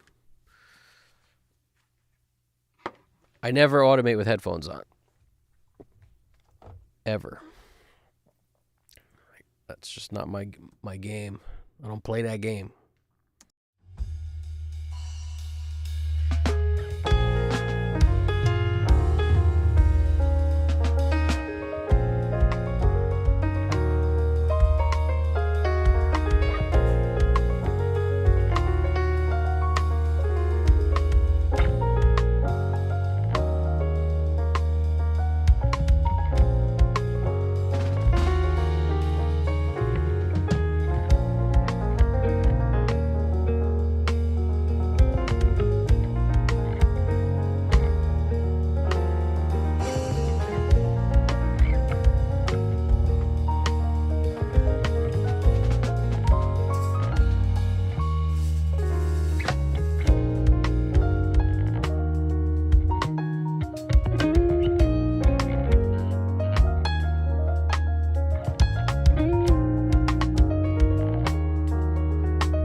This feels so freaking good. It doesn't need automation.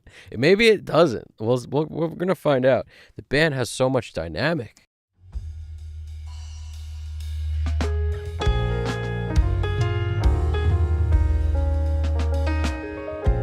maybe a little bit on some, mostly little drum love, so that the fills make it like, they come up, they get exposed.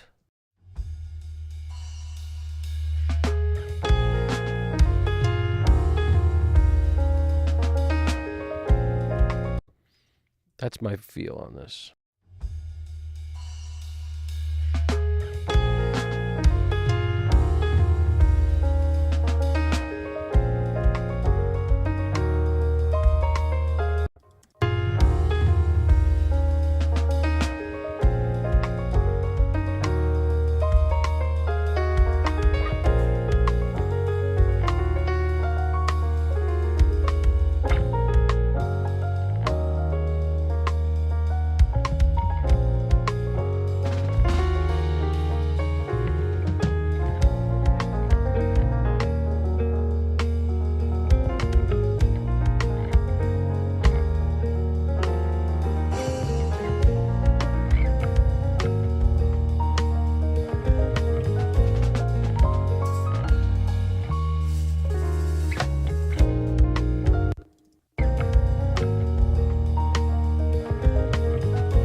Let's groove on this part right here.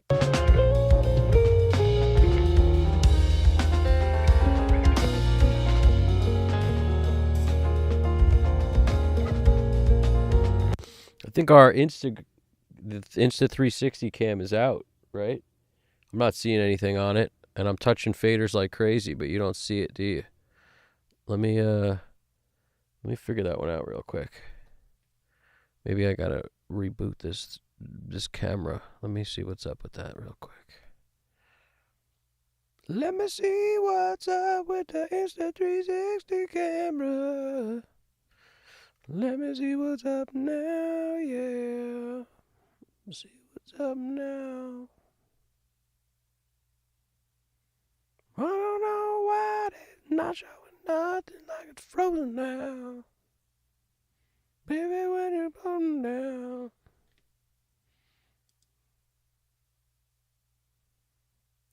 It's giving me a little weird situation where it doesn't work. That's interesting. Well, that's okay. It's saying like unplug it, plug it back in, but it's already in. But it's already in. Let's see what's up. I'm gonna get under the desk.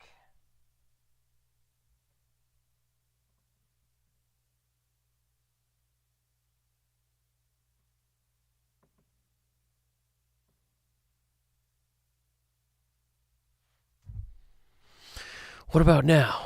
Are we back? No.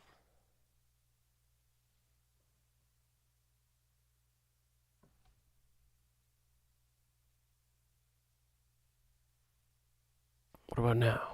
Are we back? No.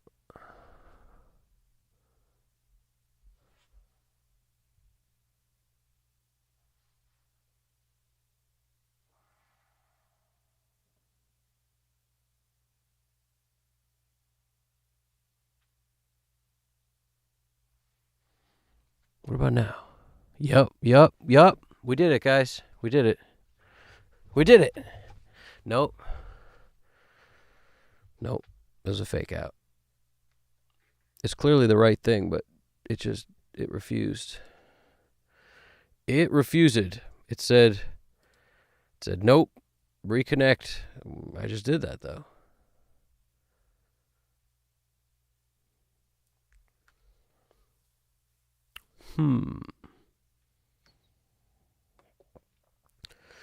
So yeah, no, we're okay. Don't worry. Don't sweat it. I was trying to get the 360 camera to like show my hands and stuff, and it wasn't. It was avoiding the hands. It was not. It was like frozen, and then I went to reboot it, and it didn't do anything. But it's okay. We're in the game. We just don't have. We're in the game. Electronic Arts. We just don't have that 360 camera doing its rocking and rolling.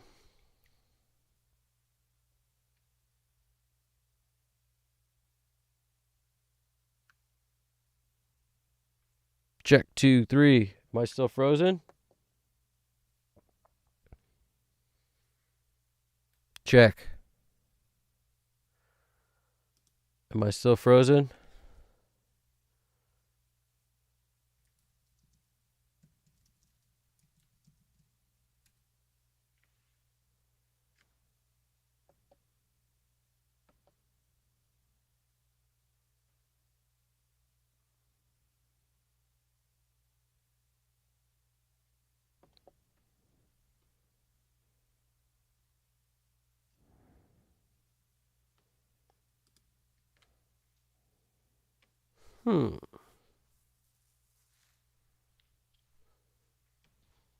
Ice cold.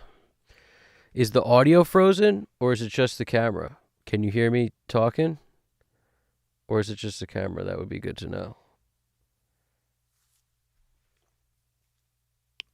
I should have left well enough alone. I'm learning from my mistakes here. Anytime something crazy goes on, like one of the cameras, just leave it and then just hopefully it comes back at some point.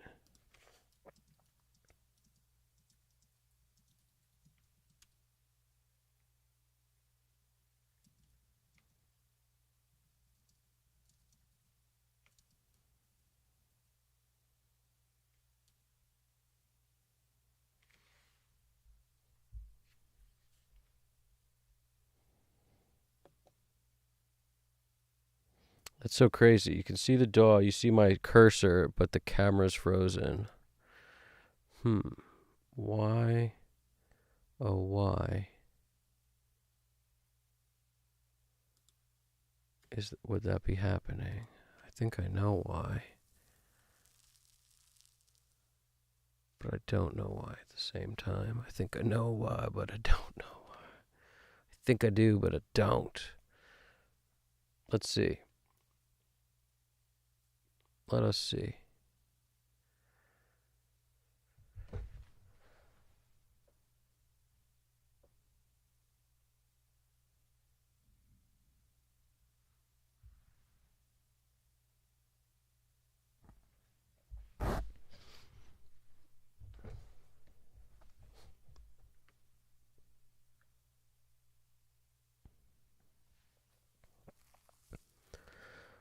Very weird.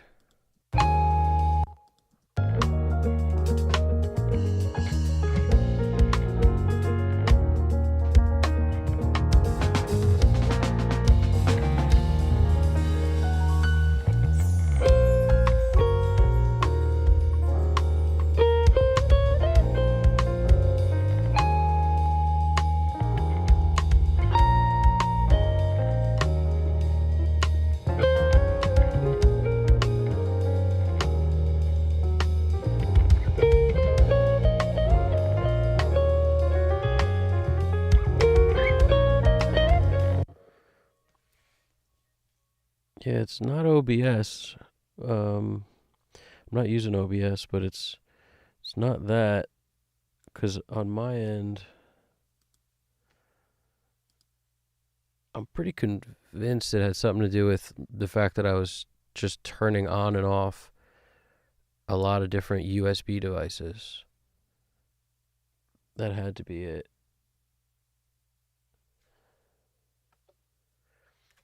Like, that's why the camera seems frozen. But the weird thing is, none of the USB devices I turned off had anything to do with the capture card. The capture card was totally independent of all that. Like, that wasn't touched. So, what would cause this thing to freeze? I wonder if I quit it. If I quit the cam software thing and then but don't stop the stream and then just open it up again, it might be fine. I could try that. If I lose you guys, I'll be back. I'll just start another one to finish up where I was just automating, because I just automated a bunch of stuff. That's the only thing I could think of, man. That's the only thing I could think of. It's very weird. Let me see if it comes back if I just like unplug and plug in these USB things again. Yeah, my camera's totally good. The camera's fine. The feed into the lightning dock was untouched by anything I just did. So that's what's tripping me out a little bit. It's like, why is that frozen when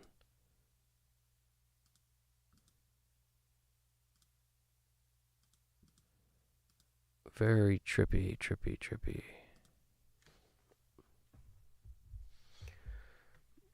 Always weird. GDP, the thing I don't know though is if I close Ecamm Live, does it automatically kill the stream? Because we know OBS didn't, but I never tried it with Ecamm Live yet. We don't know what's going to happen with Ecamm Live if I quit it. I'm curious if it'll keep the stream going.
I'm gonna test all this stuff. I'm just turning all this shit on and off for the moment.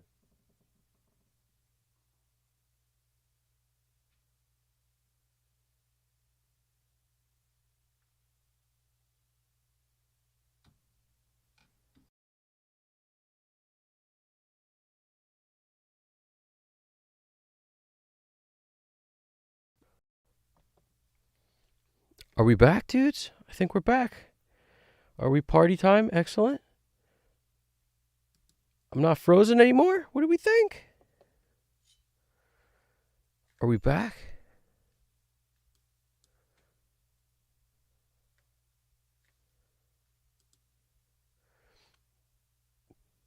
All right, we're back. Don't ask me how I did it. Nobody has it. I have no idea how I did it, but I did it. We're back, guys. Saving. Mandatory as we do. We back. And we never lost a step. You know? We're back and we're reconnected to the IV. To the Jimmy Iovine. Let's see. What do we got? Let's rock and roll. We're back, guys.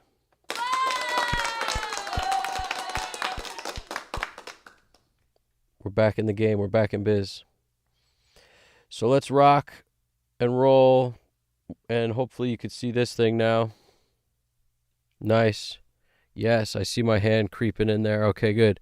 See, I was automating and I noticed that you couldn't see my hand. That's why I started messing with stuff. I was like, you can't see my hands. I'm touching faders and nobody knows it. So you can see on the screen there's a bunch of automation been written.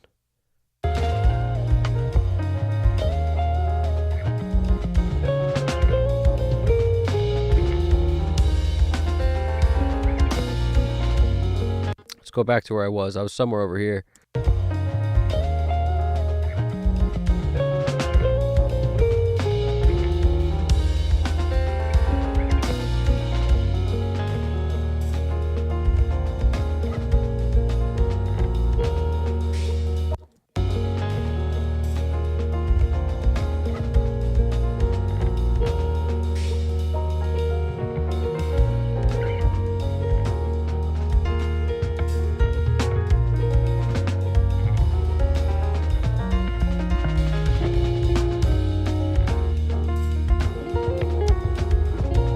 Woo! We got to catch that little. Ooh,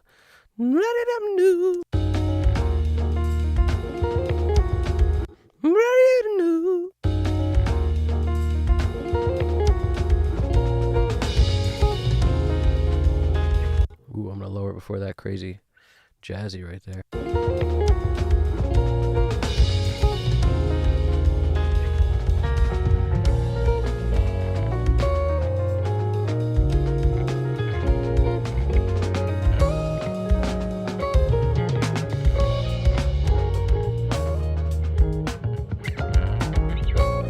Yeah, let's groove on this right here.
I think for some reason it lost. You can't see my hand moving the thing anymore. I don't know why, but I'm not going to touch it because at least my face isn't frozen this time. At least we're not stuck in a bologna sandwich. Let's keep going.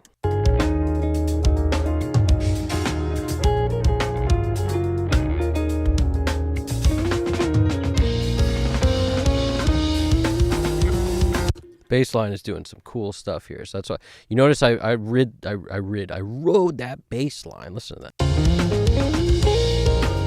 When he did some cool stuff, I turned him up like 2 dB.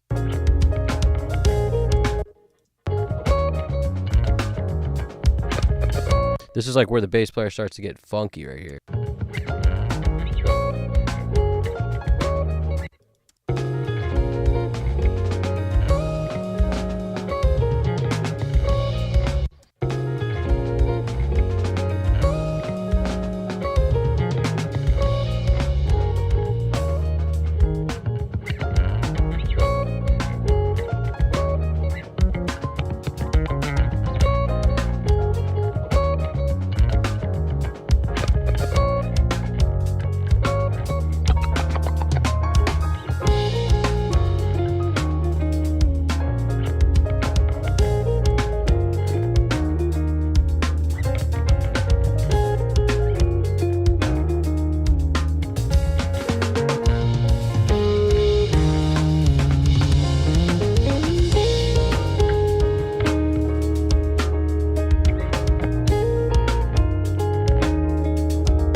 I'm going to turn this to latch so we can leave the bass up a little hotter here.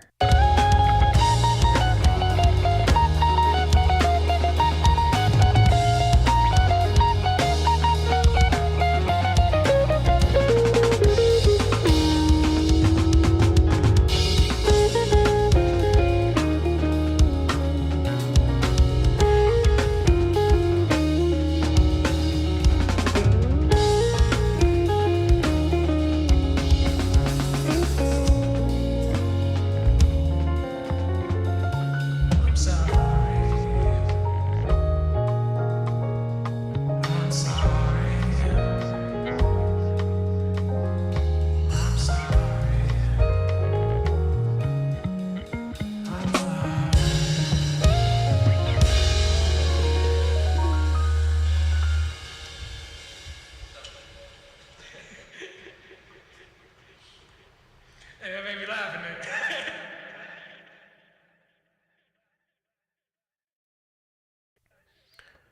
Let me make that vocal where it's like people strain to hear that a little. I'm sorry. I'm sorry. This part's fine, where it gets quiet at the end. That's really what I'm referring to, is just that part. The end of this. Where the laughs and stuff happen.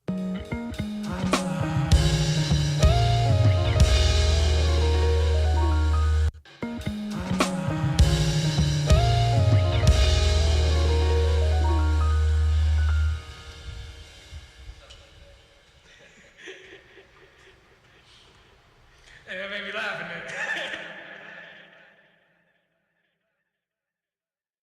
Hey, that made me laugh, Nick. Hey, that made me laugh, Nick. You laughing, Nick. Yeah.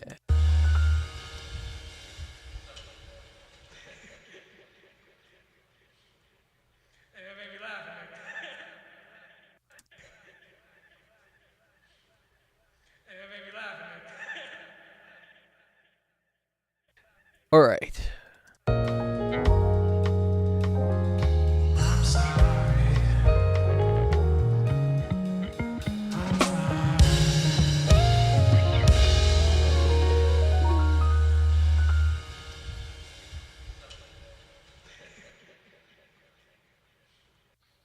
Nah, Brax, I'm good, man. I don't get pissed. I don't think I ever get pissed. There's still some weird issue where like the hand camera doesn't come up. Like my hand's in front of that, but you guys don't see it because that Insta camera is frozen for some reason. But nothing a reboot won't fix at some point. But that's okay. We're already through with the automation. I just basically did a bunch of my little tweaky moblikies, and we got automation in here. Switch it to read mode.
Sweet. Feeling this now, man. This is some good feel.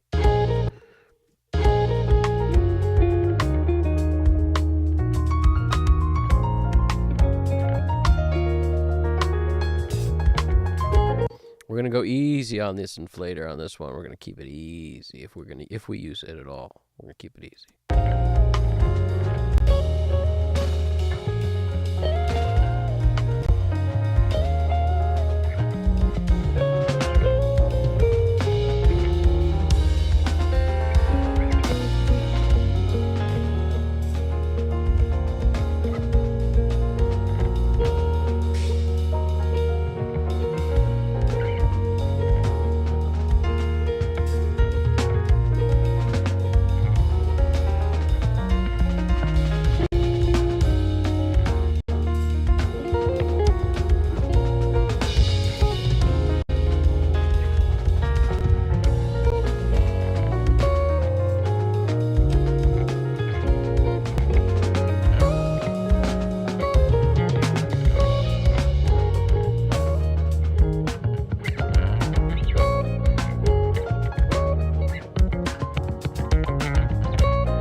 Getting to our gentlemen's club.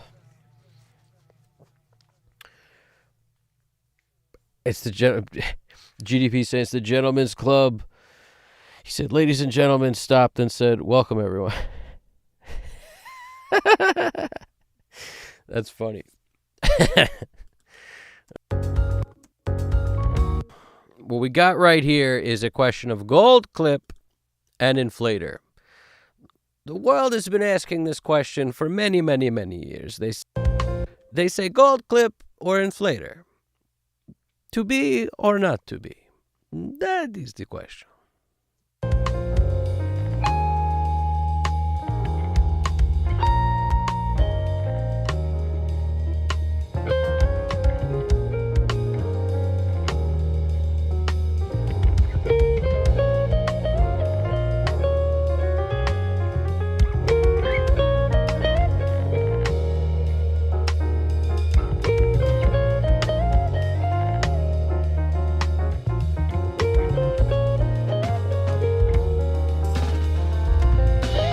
Braxel's sorry because I started testing the gold clip and he knows it.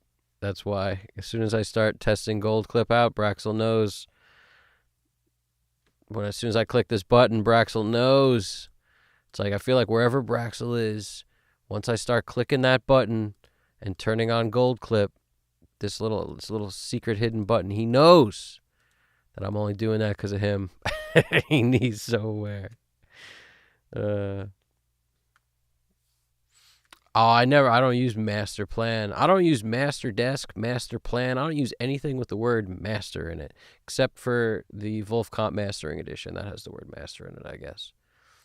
I don't use anything with the word master in it. I'm allergic to every plugin with the word master in it. The master bus processor, I guess, maybe that one too. Nah, you're doing good, Brax. I feel bad for your dog too, brother. But you're doing well, man. You're keeping it together. Oh, I done been clicking that button. That's our button right there, buddy. That's our party button. That's our button right there, my dude. We got that button. Until Braxel brought up that button, I didn't even know it existed. So we do have to give him credit for that button right there. This little hidden button in the corner. I didn't even know it was there.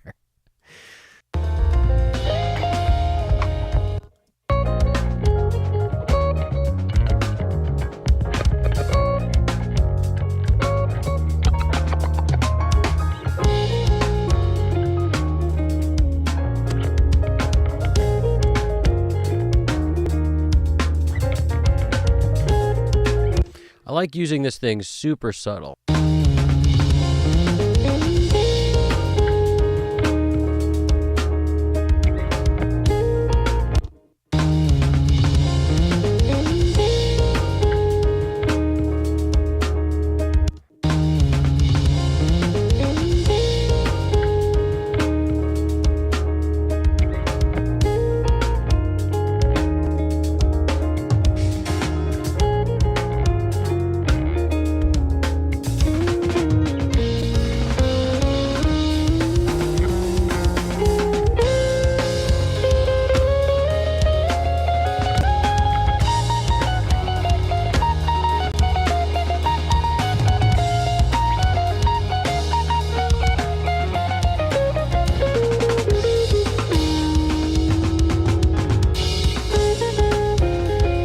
Let me work on those cymbals up here.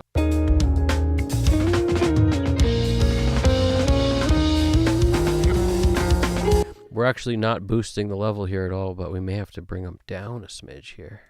We're at 0, so it's just louder cymbals in this one particular section. Maybe it's coming from our snare a little.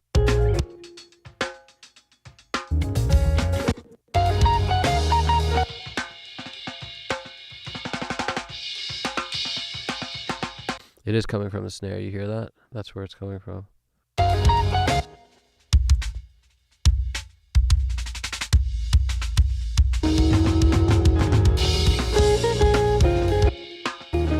We got to tighten up that gate a bit.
do that thing I talked about in other videos before. Once you've got your snare sounding good through the rest of the whole entire song and you don't want to like chase your tail, just duplicate that snare track. Go into the part that sucks, which is in this case just towards the end once the cymbals start going crazy, like whatever part you're trying to fix. The part the dude played is great. It's just if we want to adjust our gate just for that, we're going to separate the tracks and create two versions. And this one down here, we got to figure out where the changeover spot is. We're going to set the gate different here compared to here, because why ruin what we just built that sounds awesome?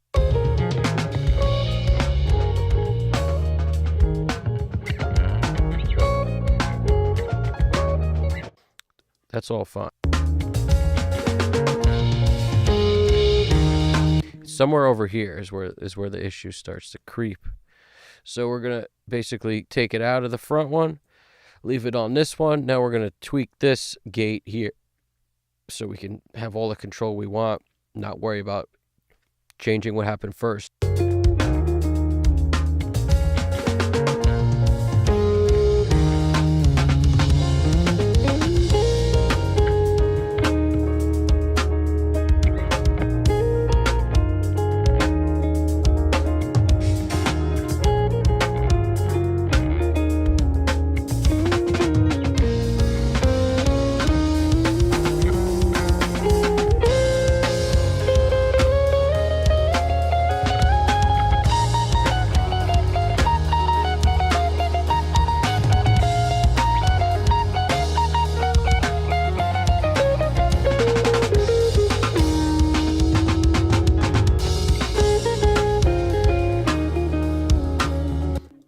It's really only, it's not any of this. It's just this one part.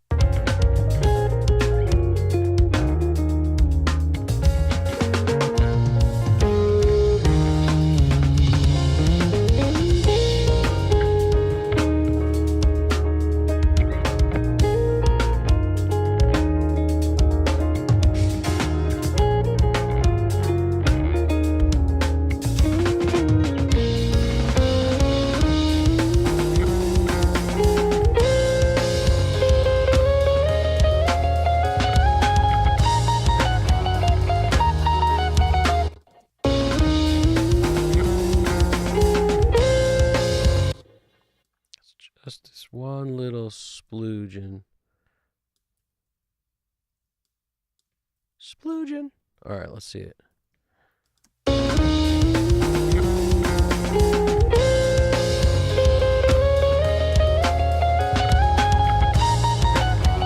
going to come in right where that crash is, wherever that is, because I think that's the first time I noticed it, and I was like, that's weird. Right? One of these moments, I was like, why is the crashes so loud all of a sudden? It might have been because the bleed is, it's opening up the gate too much because it's loud compared to some of the other hits. The dynamics change, so the gate works different. That's basically what it is.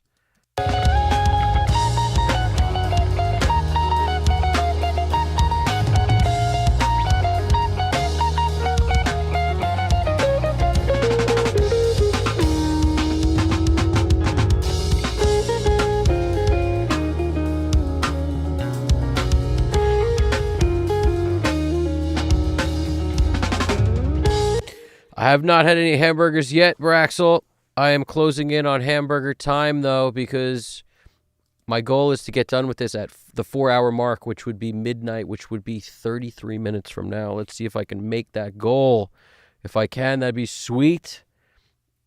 And we shall see. We shall see. What shall say? What shall say? What? What shall say? What shall say? What shall say? What? We'll be doing our chilling thing. We got a couple new rooms coming in the Discord zone. We got I was talking to GDP about it, and he sent me this potential awesome layout for room ideas for what we should do, and I'm a big fan of it. And as soon as this is over, especially if I get done at that 4-hour mark, I'm going to start implementing those.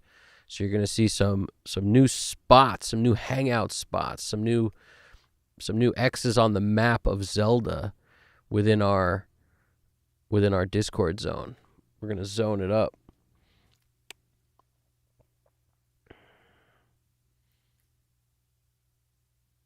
feel like GDP had to read everyone's mind to figure out what it was, or maybe he asked. But either way, I feel like he's got good intel on what should be done over there. So we're gonna implement it.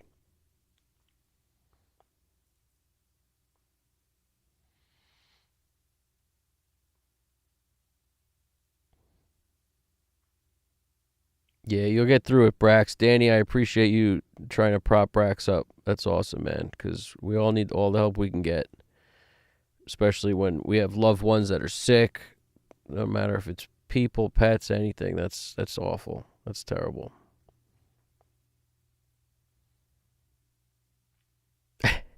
Yeah, no, I turned Gold Clip off.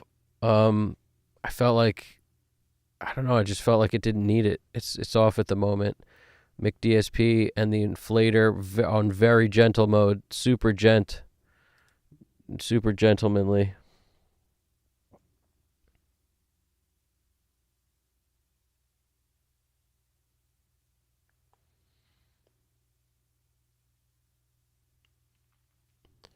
We got I have not had that cheeseburger, but I need to. We're gonna cheeseburger up soon.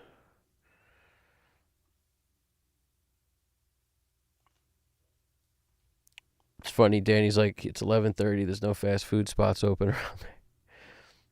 The best fast food spot I know is the Smoker. It's not a fast food spot. It's a smoker. You just put anything on it, including frozen burgers. Anything would work on that thing. Turn anything into some good hickory smoked amazingness.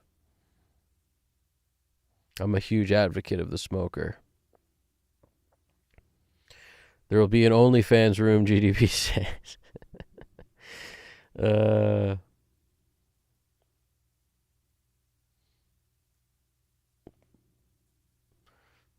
Yeah, I don't know how to use the mic feature on Discord. I'll be perfectly honest with you. I have no idea how to use that.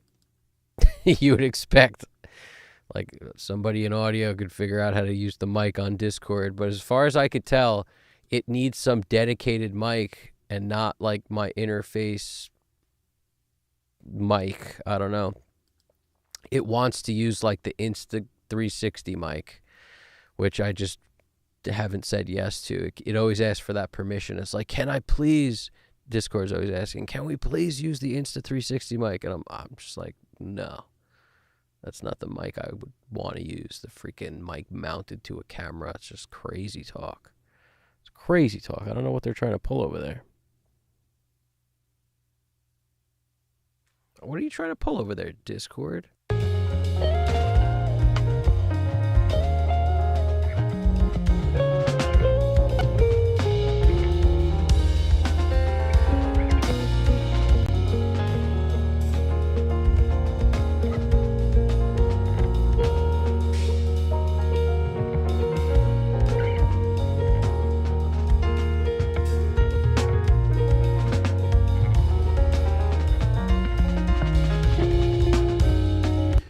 There's some snare work here that we absolutely must hear, so I might need to boost a little goose in that.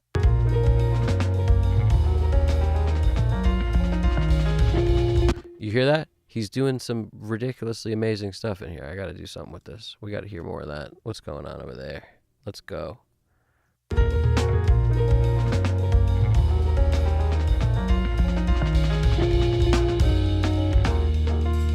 You hear that?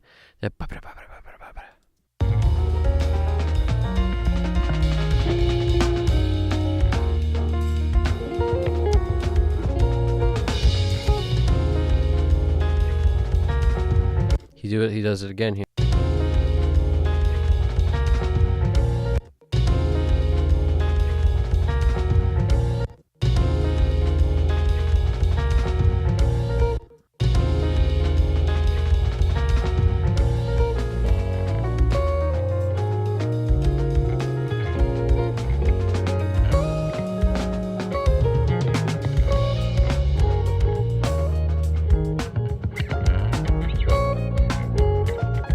Got to give him some love until he starts that snare beat where then it gets super nice and punchy right there.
that's a good spot to judge the volume of tom.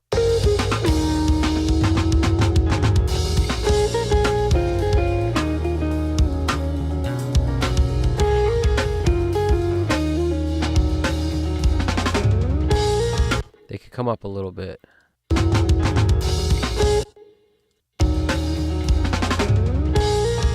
Actually, I gotta be careful though. I'm gonna note the volume number here because there's bleed happening on all these mics. So if I bring these up, this may make it a worse experience in some other part of the song. Just want to be aware of it. Maybe just ride the fill up instead of everything. Where's our fill?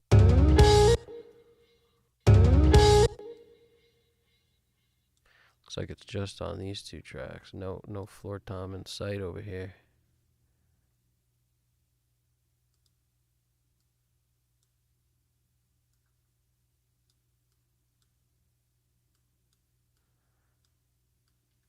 Maybe even do my other trick I've talked about before.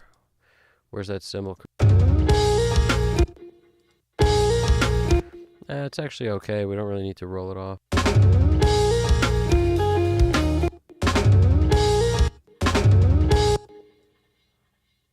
This is...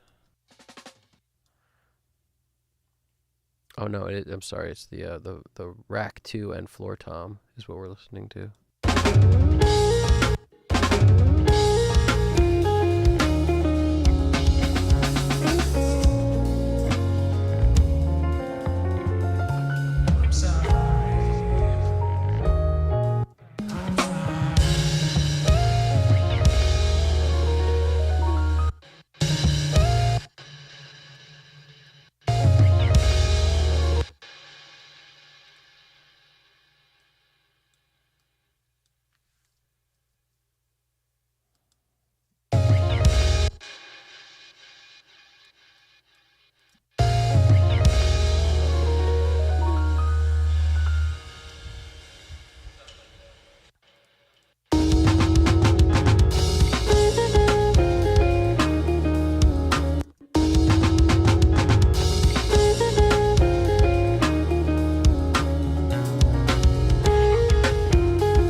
This is really the one that's the closest to so many things that it's having the hardest time keeping this thing down.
good old L1 on this thing. Just hold it down.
All right, we're dialed in on the toms fairly well now.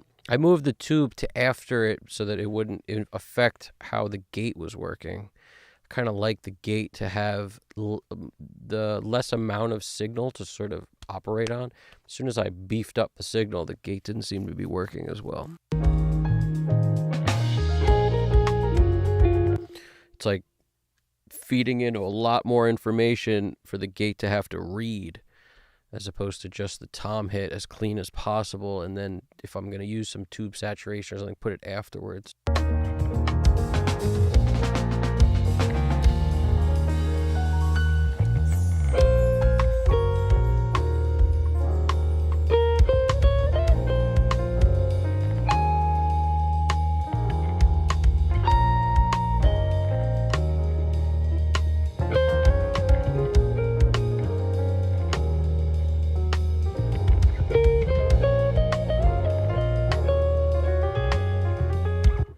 Yup, L1's in the house. And Braxel's like, Evan needs to lend me his ID.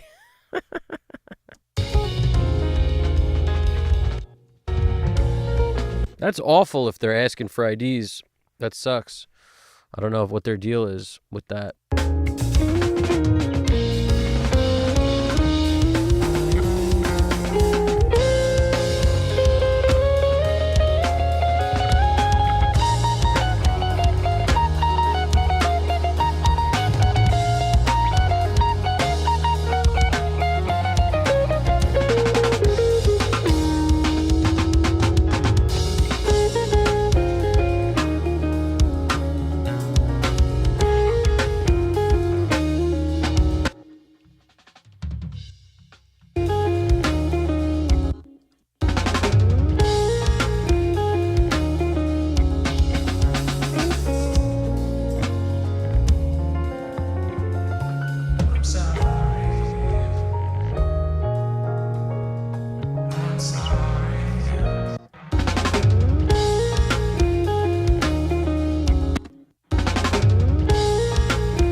It's so weird. It's like there was keyboard bleeding into the room for like the first 15 seconds is what that sounds like. And then somebody like, nope, that's supposed to be in everyone's headphones, and he turned it off right when that like 15-second mark was up. So that sounds like to me.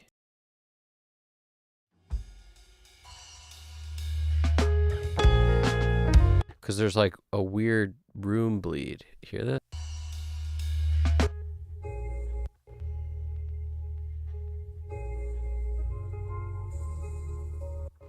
very weird. We don't need it, that's for sure.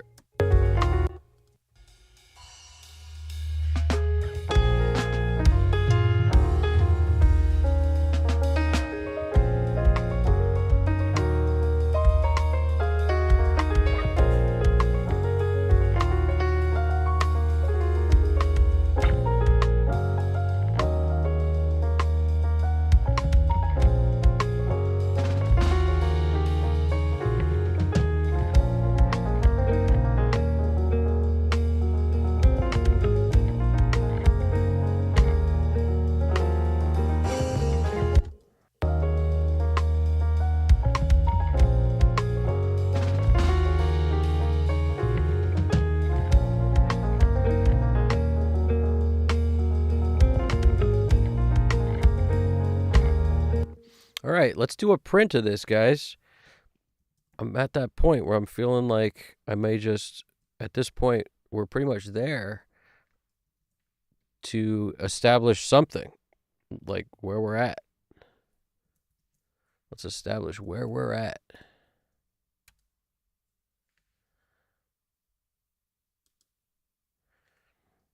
All right. Let us do it. So I'm going to highlight the section. We're going to get this queued up. M1, M1, wave, get this in position, output.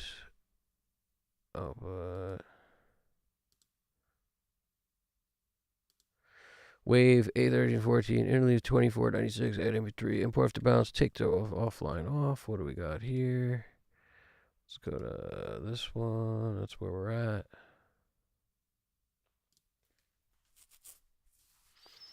Okay. Directory is good. Import after bounce is good. MP3 good. 9624. All right. All right. I'm gonna pop this mic off. Let's do a print, and we can go from there. Hopefully, it's gonna sound good, and we will make this deadline of 4 hours in at 12 midnight. Let's see. We've got 12 more minutes to do it. So let's see. Let's run one. Time to run one, guys. Let's hear how it sounds.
Nice. Okay.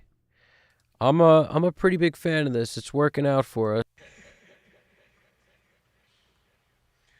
I just want to send this to this YouTube feed here. I just want to check the ending. Felt like where I faded it and where this ending is not correlated since I slid everything over. That's what that felt like. Wonder how the beginning is. Let's look at the beginning. The beginning looks fine. The beginning faded in fine. What about the ending though? That end marker never moved.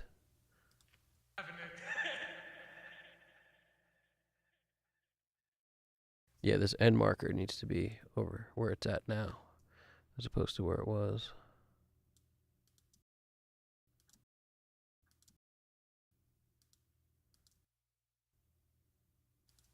That made me laugh a minute.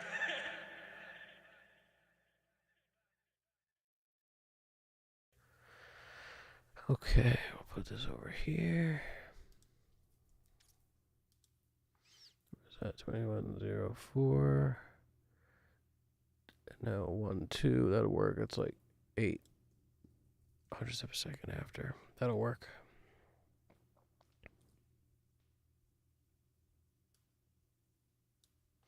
Even a smidge later can't hurt. Okay, so now we got a new fade on it.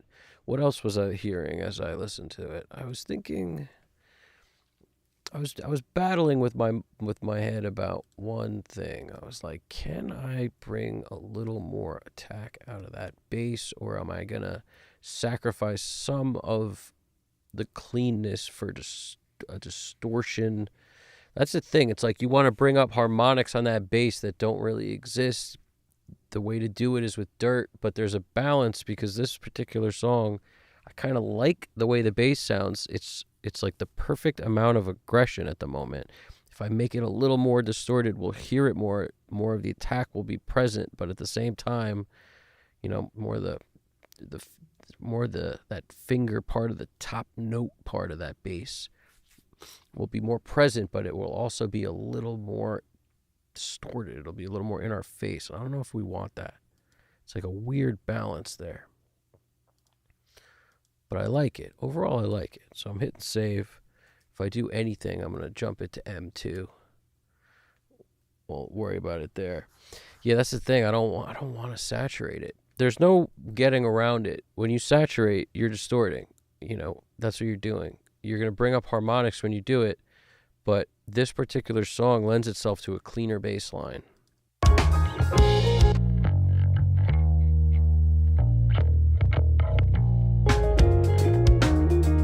So I've already used some tube and some tape on the front and back of this thing, in addition to the Bomb Factory, which has a bit of a flavor to it in and of itself. And just that is where we're getting our distortion from. And it's there. It's making the bass more present than it would be if it was totally clean.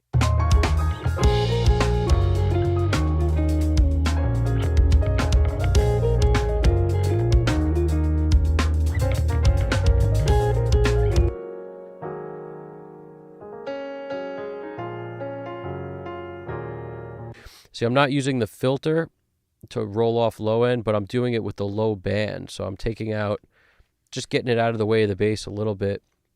And this is out. I'm going to turn this on a little bit. It's not going to do much for the attack part of the bass, but it'll clear up the low end just a little bit. I just like how there's so few instruments in this band. If I were to roll that off, it's going to take a little of the balls away from it, which I don't want either.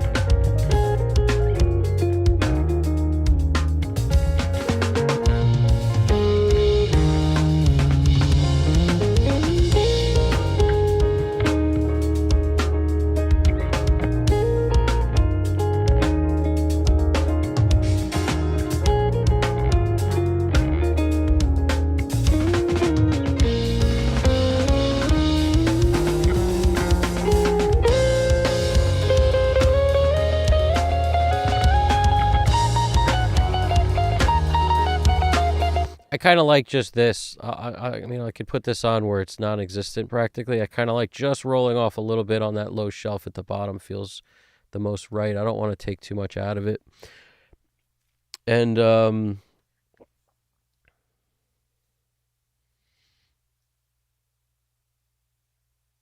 yeah, I could just be overthinking it too. That's the thing. Like, I don't think I really. I don't know if I've already automated that, exactly that. The louder parts are like the funkier parts are louder, so we could clearly hear them. But maybe the softer. I don't know. It's probably the perfect volume. That's the thing. When I'm thinking back and forth, is it perfect or not? It's a lot of times the perfect volume. If I listen to this tomorrow with fresh ears, I'll probably know everything I'll need to do, if anything. It's also, I listen to that whole pass in headphones. It's a little bit tricky, but that's usually the best way for me to judge the low end is with these specific headphones. I'm getting very comfortable in these headphones lately, but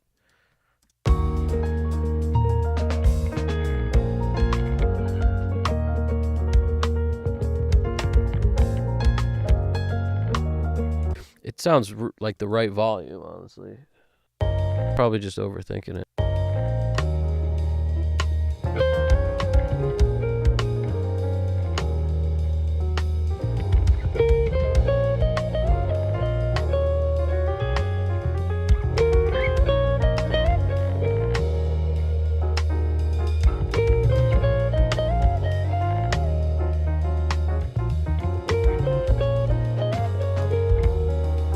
See, I like it, and I'll tell you why.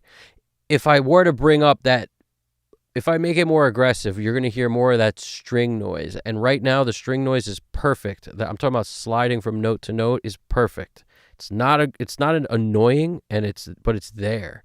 And as soon as I bring up the brightness on the bass, we're going to hear more of that, which is something I was kind of, trying to split the needle on, or whatever you call that. Trying to shoot the freaking arrow in two, or split the arrow, or saw the carrot, or whatever you call that thing. I'm basically just trying to get enough of it and not hear that string noise. So that too much, we could cross into string noise territory, and then not enough, it would be worse than this. So this is the perfect amount. That's how I look at it.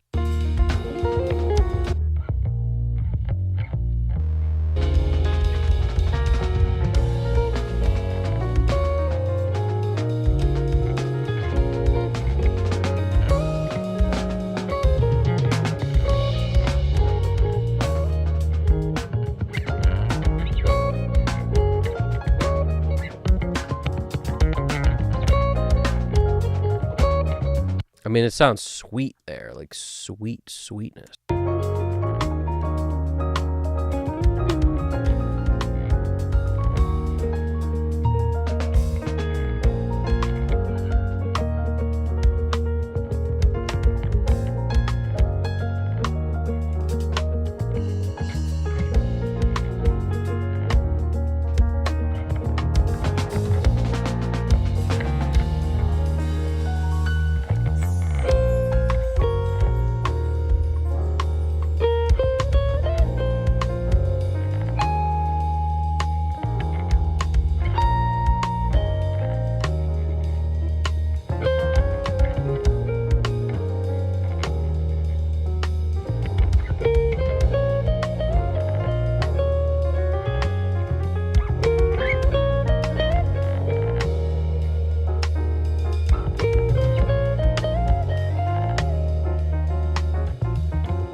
Yeah, so that's pretty much the extent of it right there. It's the problem.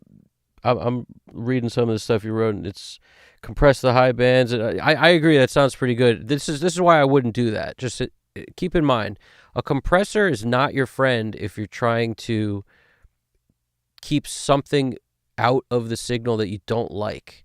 As soon as you compress, you bring up everything.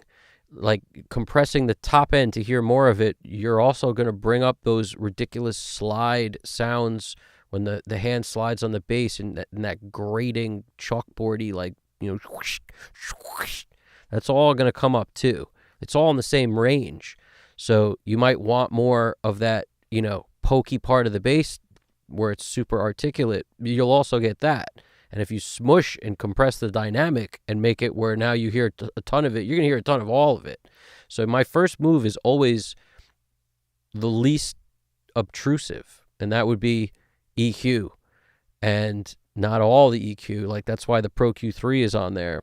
I figure that's the best move, because as soon as I did it here, it was fine for like a second. And then as soon as one of those things happened that I didn't like, it got unfine. So this thing needed to kind of stay where it is, but the Pro Q3 handles a lot because I'm able to sort of boost and also do a surgical cut around where that annoying slide thing happens sometimes, and then we're sort of okay. But it's a compromise like everything else. There's no one thing you could do that's always going to work for anything. It's so dependent on everything else in the song and exactly what the bass player played or did, or exactly where that finger hand slide thing is happening on their particular bass. So much to this. And every mic pre that's used has a curve built in. There's a curve to it. Every DI has a bit of a curve. So it's going to change, no matter what you plug into, is going to change the signal sound also. So it's like one particular bass could sound really good through one particular mic pre and then really bad out of another, just based on the bass and the way maybe it was played, or there's so much to it that there's no trick that works on everything. That's the truth. So sometimes compression may be the answer, but in our case, we're compressing a little on the 4KG, not that hard, but a little bit. We're compressing a little on the BF76. That's enough compression. It's the right amount to be able to control it and really kind of be able to hear it, but at the same time, more is only going to bring up more string noise, so I'm avoiding it at all costs. The Studer is, doing its own tape kind of compression thing, and then our twin tube at the front is probably bringing out a little bit of that also. So it's kind of this weird balancing act. It's like dancing on a tightrope, is how I look at it. Stritch. How you doing, Stritch CK1BQ? We are doing well over here. Stritch, that's awesome, man. I'm happy you said that. Stritch wrote, hope you're doing well. That instrumental piece is so good. Love it. That's awesome. I'm happy you hear that. I'm happy to hear that. This is Nicholas Desouza and crew right here. This is his crew. He put together this awesome crew of dudes that's thorough, and they sound ridiculous. And this is everybody played straight through. There's no edits done. This is a live performance done in a studio, old school style, as if it might as well have been to tape.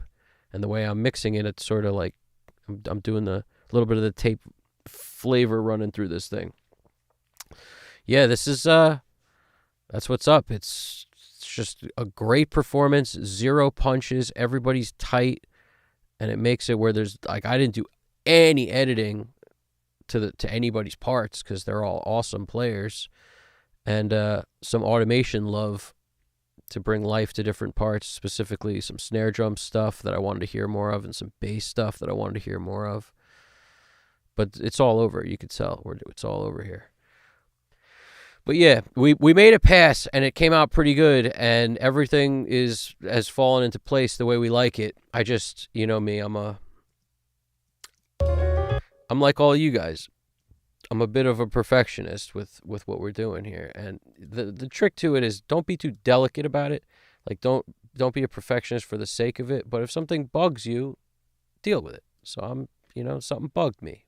I dealt with it in the least obtrusive way possible with an EQ, little boost, little cut. You can't get less obtrusive than that.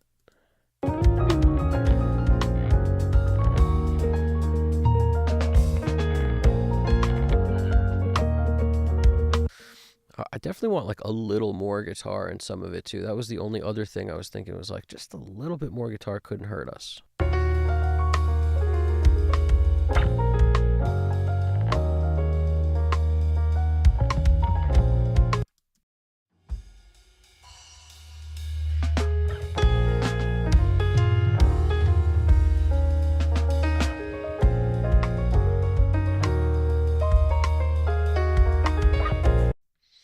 Oh, ostrich! That's what we do here. We're about to have new sound effects on that soundboard.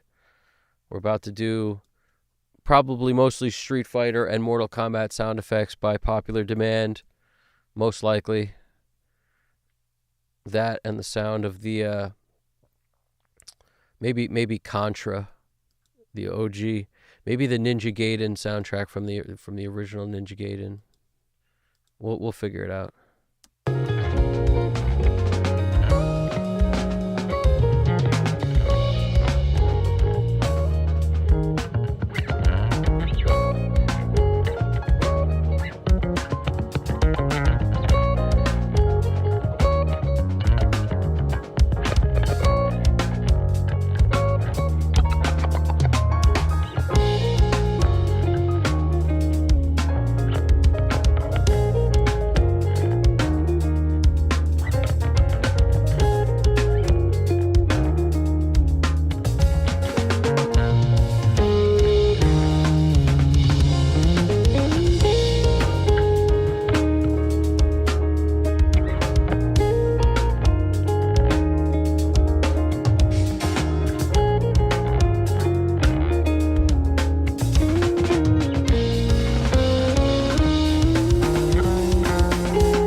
Yeah, I raised the guitar by 0.8 and I lowered it back by 0.8.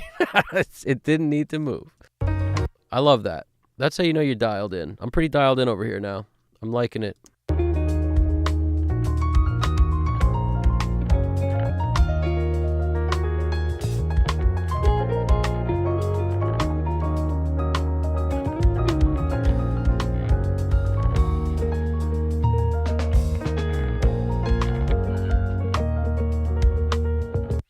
Let me just poke my hand on this thing real quick.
love when you can hear the subtle bend that sounds like that little tremolo that's like barely there. I love that. I gotta make sure we can hear that.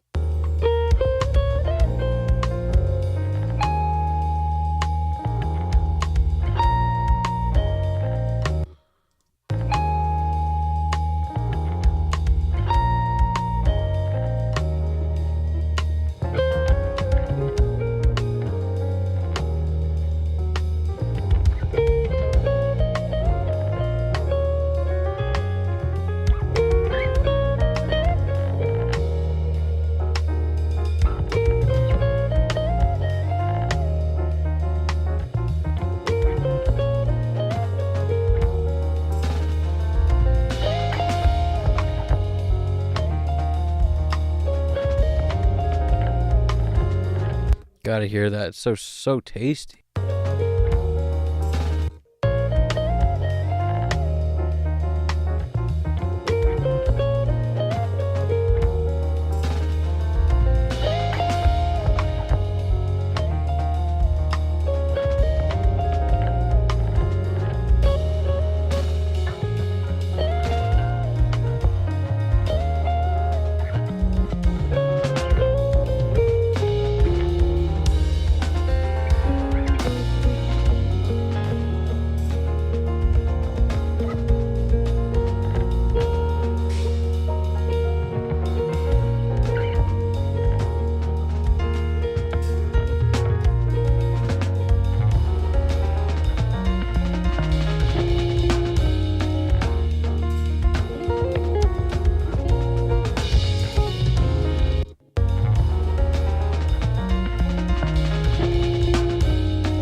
Such a tasty riff at the end. We got to hear it.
All right.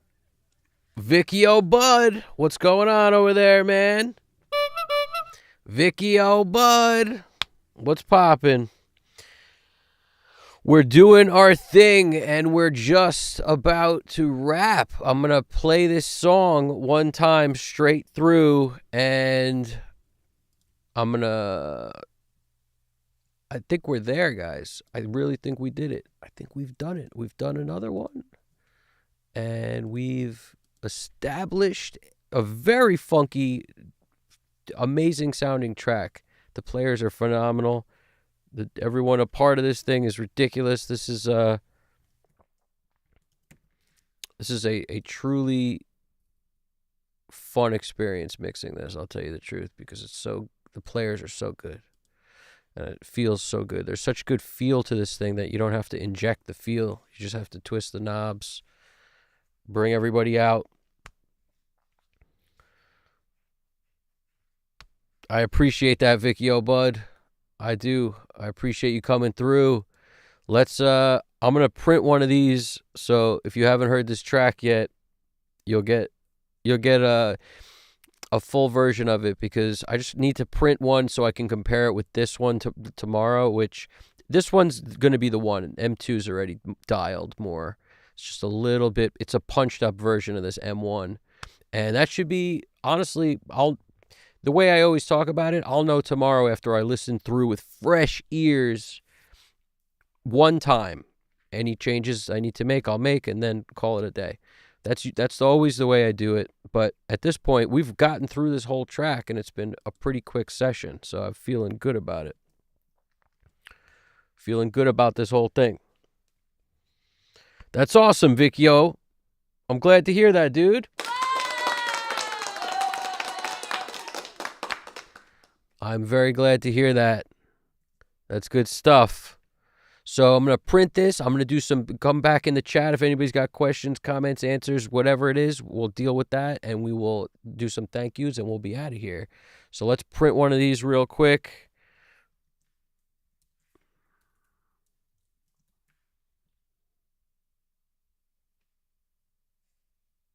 Turn the mic off, print this, and I'll be right back. Shigiono! How you doing, Shigiono? You're catching the last print right now, so you get to hear what we've done with this thing. And if you compare it to the start of this of the VOD after it's done, when you rewind to the beginning, you'll be like, "Oh man, this thing took a ride." So let's do it. We're about to hit print. I'm happy to see you, Shigiono. It's good. Thanks for dropping through, doing your thing. That's awesome. So let's do this thing, guys. Very, very different track today. You haven't caught any of it yet. You'll be like, oh man, that is a different type of track because this is a whole different crew.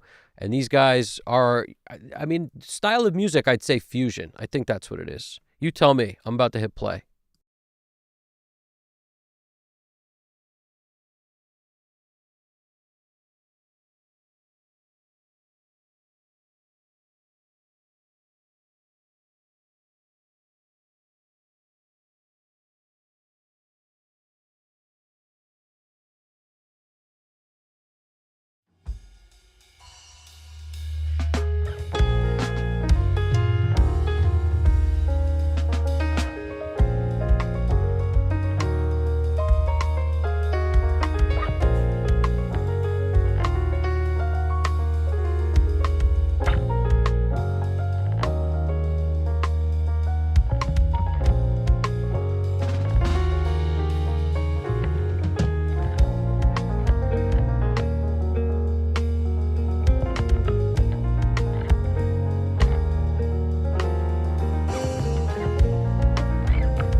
We did it, guys.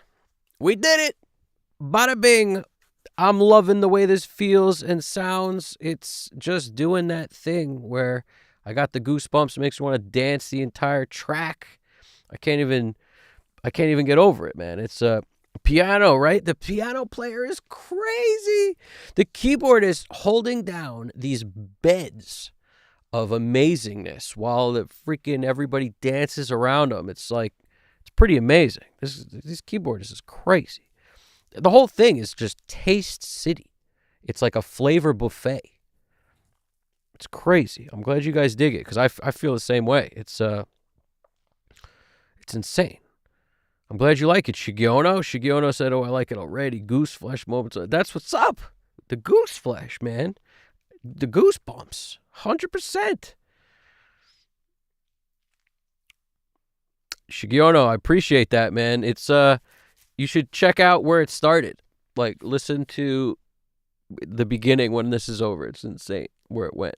It's mostly SSL 4KG, mostly, and then some mix bus stuff like I always do, SSL bus comp, one drum parallel, the bass, it's just one track of bass, all the good stuff.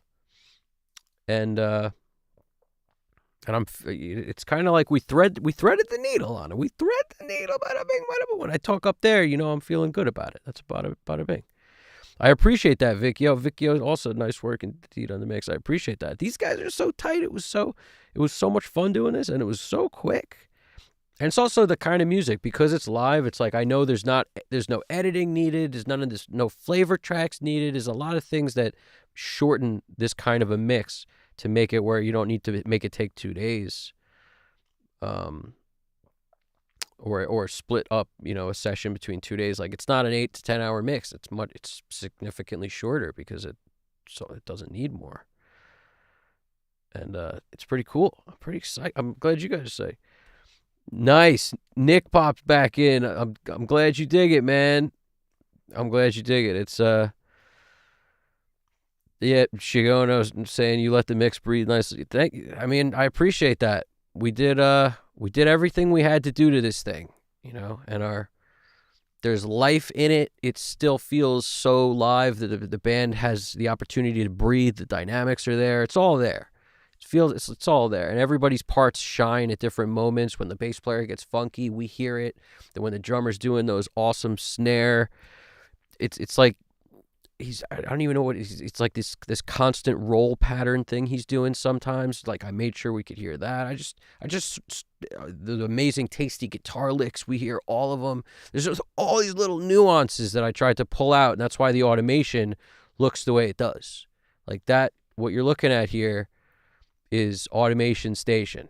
That's what that is. Crazy automation. Little bits of movement here and there, and some more than others.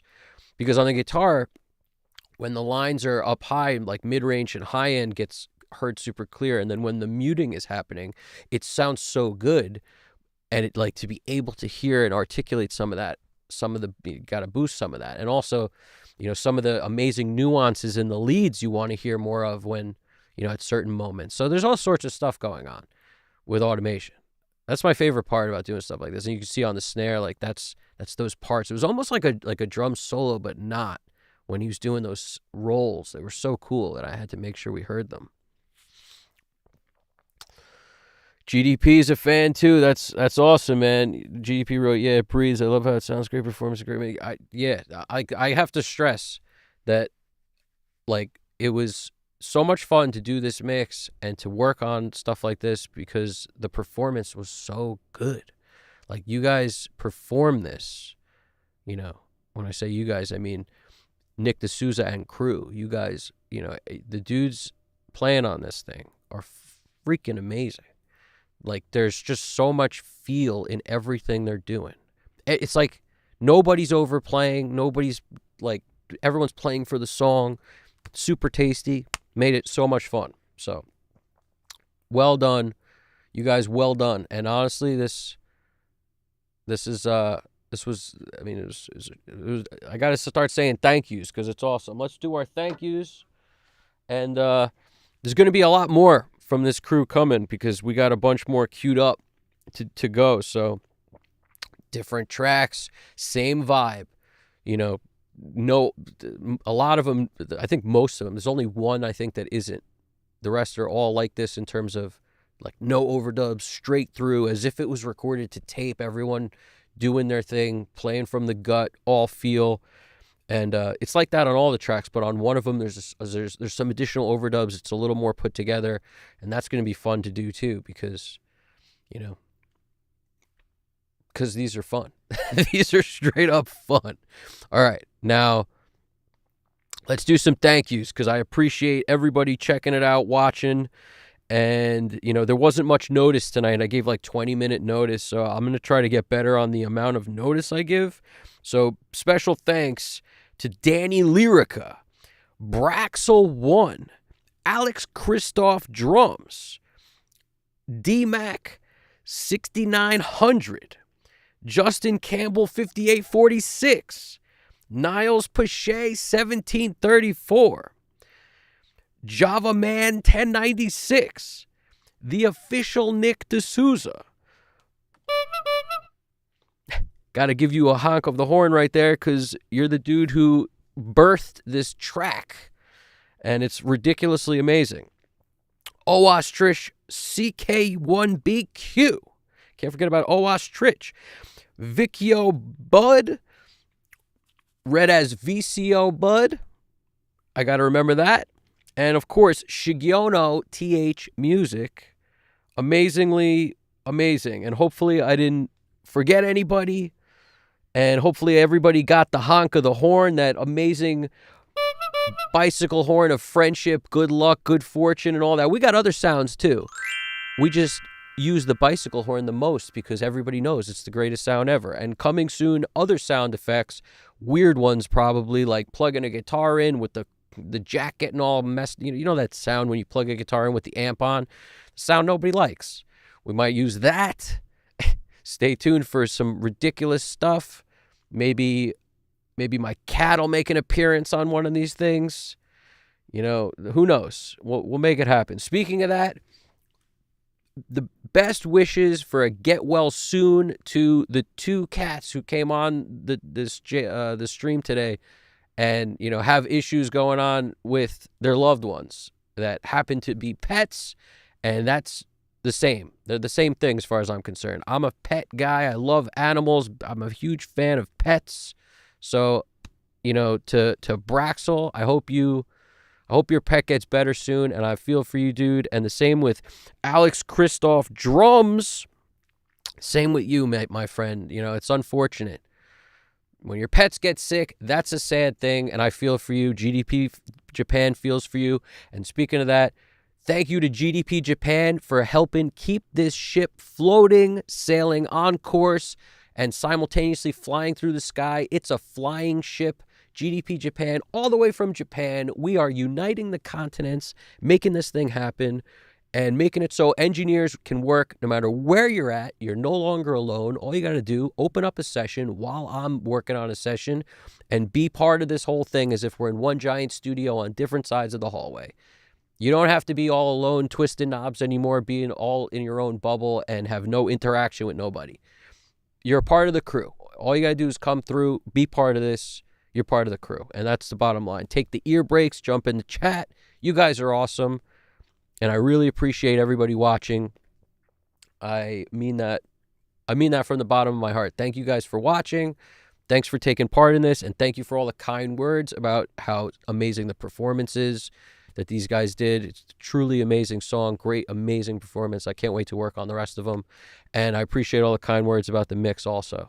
So, you know, all you guys, thank you so much for watching. I hope I didn't forget anybody.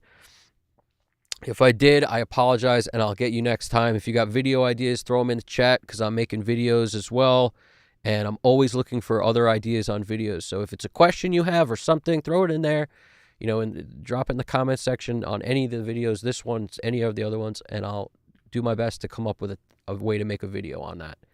The Charles Dye video that I just dropped, if you haven't seen it, check that out. He's one of the OG mixers, the guy who mixed arguably the first song that ever went #1 in the box. You know, mixed in the box, went #1. Charles Dye, That song was Livin' La Vida Loca back in 1999. And the video I just dropped was on a lot of his methodology and his style of like the way he rolls. He made an awesome video on it, and I did my best to do a summary on it. Watch his video, watch mine.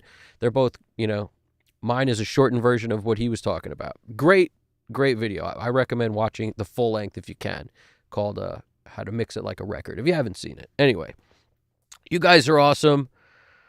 You guys are seriously awesome. Take it easy, O Ostrich, Shigiono, Danny Lyrica, and everyone else I mentioned. You guys are awesome, and thanks again, Nick Desouza. Really appreciate it, dude. Amazing song. So, you keep doing what you're doing over there, all you guys. So everyone remember, you guys can all do this. There's nothing special, magic, crazy thingness going on in here. I show you every move I make so everyone could realize that there's not like some crazy, weird trickery nobody talks about. There's no gate-kept secrets. It's all right there. And less is more. Most of this stuff was done on the SSL 4KG with with a couple exceptions here and there. But the SSL 4KG led the way for us, and that looks like this in the 360 view. And this thing led the way. So more of these to come. You guys are all awesome. I'll catch you guys soon. This is Evan Jaffe, Custom Cut Studios. Thanks again for watching. Talk to you guys soon. Take it easy. You guys got this. Take it easy.